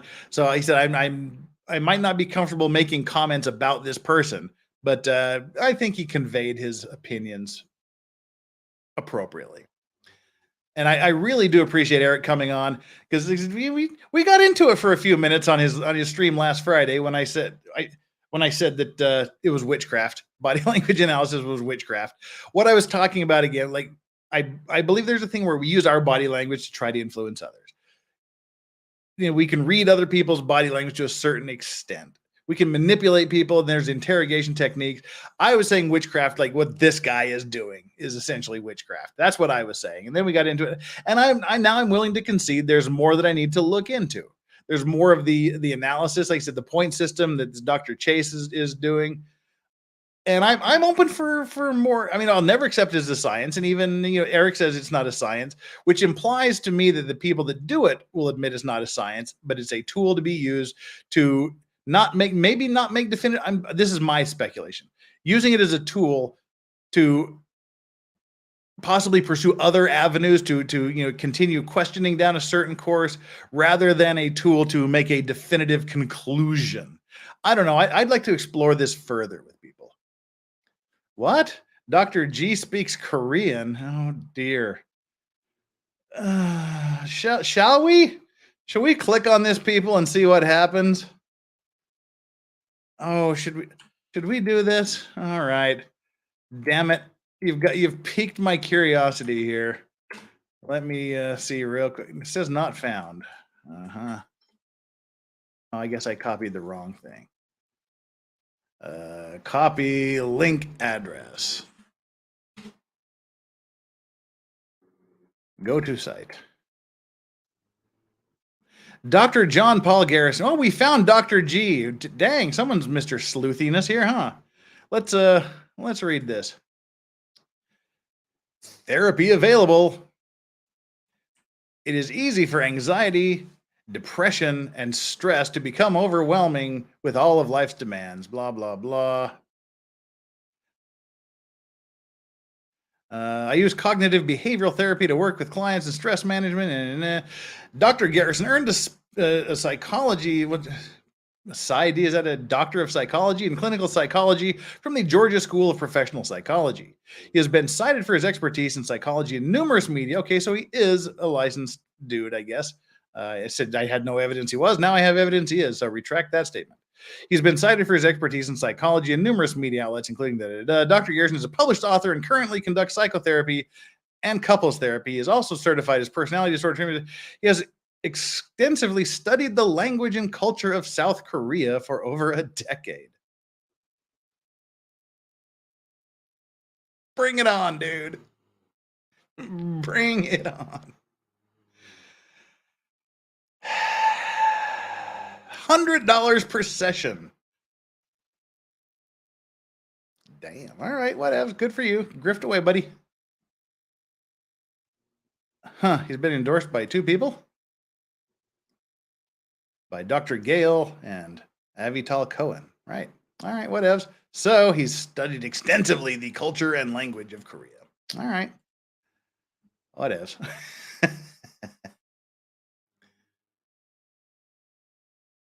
How about gut feelings or a cop's hunch? Should these be taken seriously in court? No. Gut feelings and hunches should never be taken seriously in court. He's a wannabe, Jeff. Oh, poor man, if that's the case. Huh. Holly Moore is, Zach heard you going off and was laughing his butt off. Okay. How did he hear me going off? No, he's not in South Korea like that. He's just studying. Was someone chatting with him or talking to him while I was doing this? Right. Well, anyway, I'm not impressed with this guy. He disgusts me quite a bit. Said absolute intellectual dishonesty, unethical behavior with the opening screen. Absolutely unethical and possibly illegal, depending on the rules in his jurisdiction. Giving a diagnosis 3 times of psychopathy. Ugh. You should set up an appointment, Jeff. Yeah, no thanks. I got better things to do with my $100. Got booze to buy. Speaking of booze, let's if he's in Korea, yeah, he's in oh, nice. He's either in a sex cult or a martial arts organization. Either way, Jeff outranks him and can kick his. No, he's not here. He's wherever he is. I guess I don't know where the hell he is. I don't care. But yeah, I would have him on. I would talk to him and I would question him thoroughly and in depth about many issues there. But as we wrap this up, let's talk about what's coming up for me. Tomorrow is Thursday, so it's O.J. Simpson Day with Chandler Remington. We'll do a good couple of hours of O.J., seeing as how there's no YNW Melly case this week. So yeah, we'll do O.J. Simpson tomorrow, and then Friday is the birthday stream. We'll be doing some birthday stuff. We got a good panel lined up, and the panel will continue to grow throughout the night as long as I have my night, as long as I'm able to stay awake and conscious. We'll start at 10 p.m. my time, which is 9 a.m. Eastern. I might start an hour early. I don't know. We'll just have to see. We'll have to play it by ear. If I start an hour early, don't freak out. But I've already picked out some nice birthday whiskeys. We can enjoy as the birthday goes. This is an Australian whiskey. I was talking with Hayden Aussie Overlord about it past couple of days. An Australian single malt whiskey. It's Starward Nova. Single malt Australian whiskey matured in red wine barrels. It's 41% alcohol. This is their base offering. This is their bottom tier offering from Starward. Cool bottle. I like the bottle a lot. So I bought this just so I could see what the baseline taste was for their whiskey's product. But there was the much more expensive Starward single malt Australian whiskey aged in ginger beer casks. That sounded really interesting. So I got this aged in ginger beer cask thing. So we'll see what whiskey tastes like when it's been in a giant barrel of ginger beer. Well, in a barrel that had ginger beer in it. I think they said they age them in there for a full year. So that'd be interesting. So that's what I've got. And then just because it's finally found its way to Korea, Chandler Remington's favorite, we got some mezcal going. This is the very first bottle of mezcal I've ever seen in Korea, other than the restaurant that I go to, the Tex-Mex restaurant. So there we go. That's kind of the whiskey lineup for Friday's birthday stream. We're just gonna have a casual, chill night. F it Friday rules are mostly in effect, which is basically, every time $100 rolls in, might do a shot. Not gonna be anything timed, like do it right now. We're just gonna have a chill stream. We'll let it go. We'll keep a tally, and then next Friday will be the F it Friday stream where we'll just go nuts. So this Friday is the birthday stream with F it Friday rules essentially in effect. Next Friday will be the serious F it Friday, and we're coming close to a 24-hour, 50,000 subscriber marathon. Whenever that happens, we'll schedule that. So that's what we've got coming up. And then next Monday, the YNW Melly trial starts. We'll do a little bit of submarining. We'll talk about another sunken submarine before the YNW Melly case next Monday. And that'll bring us up to speed here. Alyssa K, thank you so much for the super chat. Oh, what a cute little dog. Now on to my next research project to investigate Dr. G's claims of being an expert witness hundreds of times. Happy birthday, Jeff. Don't harass the guy. Don't antagonize the guy. Don't get me in trouble. No, I said I'm not going to set an appointment. He can't. Okay. Yep, Ginger, we saw that one. Thank you so much for that super chat. Can't spell therapist without the lol. You always got me there. All right, folks. That's that's kind of where we are today. That brings us to the end of the show. We're going to continue to explore this idea of body language analysis, and we'll see where my own personal line is drawn. I don't know where that line will end up being, but I still think there's room to accept it as a tool to one degree or another. Thank you everyone for watching this. Jen, Solomon, thank you guys for I guess sitting through this and not having an aneurysm. It's probably more than I could. It took 3 times to get it through here. And that's very fascinating that we share the same birthday, Zach and I do. Now, Solomon here real quickly in chat, do we have a date for when he's going to be moved to his new facilities?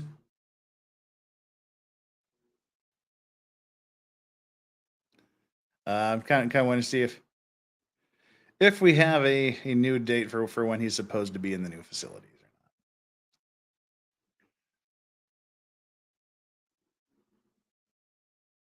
not. Just so I know here. Wait, nope, no date yet. All right. Well, please keep me informed, because when he gets to his new facilities, whenever that is, I'll drop a bunch of coin on his books.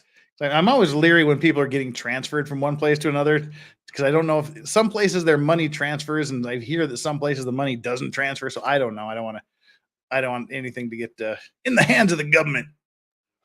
That's really awesome, guys. I appreciate you all being here and watching this. And thanks to the super special Vice Racks of the day, Sebastian Muller, for the incredibly generous super chat today. That was very, very gratefully received. Thank you so much for that. You are the Vice Racks of the day. All right, and with that, we're done. We'll send you all in your merry little ways. Let's bring up someone's stream here and see where we can go. I don't know if anybody's started streaming yet. Content live. This stream. Let's go to customization and redirect. Where are we going to redirect? Round and round it goes. Where it stops, nobody knows. Looks like we're going to go to MLS Law Show. All right. MLS Law Show is doing the Texas versus Ronald Burgos Aviles, the Border Patrol murder trial, day 6, part 1. That's what he's doing, and that's where we're all going to go. Give him a big shout out from me. Tell him Legal Vices sent you. Brittany, there is no trial today. There is no trial this entire week. Kurt's not streaming right now, as far as I can see. We're already set to go to MLS. Hey, Valhalla, what's up? No, I forgot to say hi earlier. I was agitated. I was grumpy.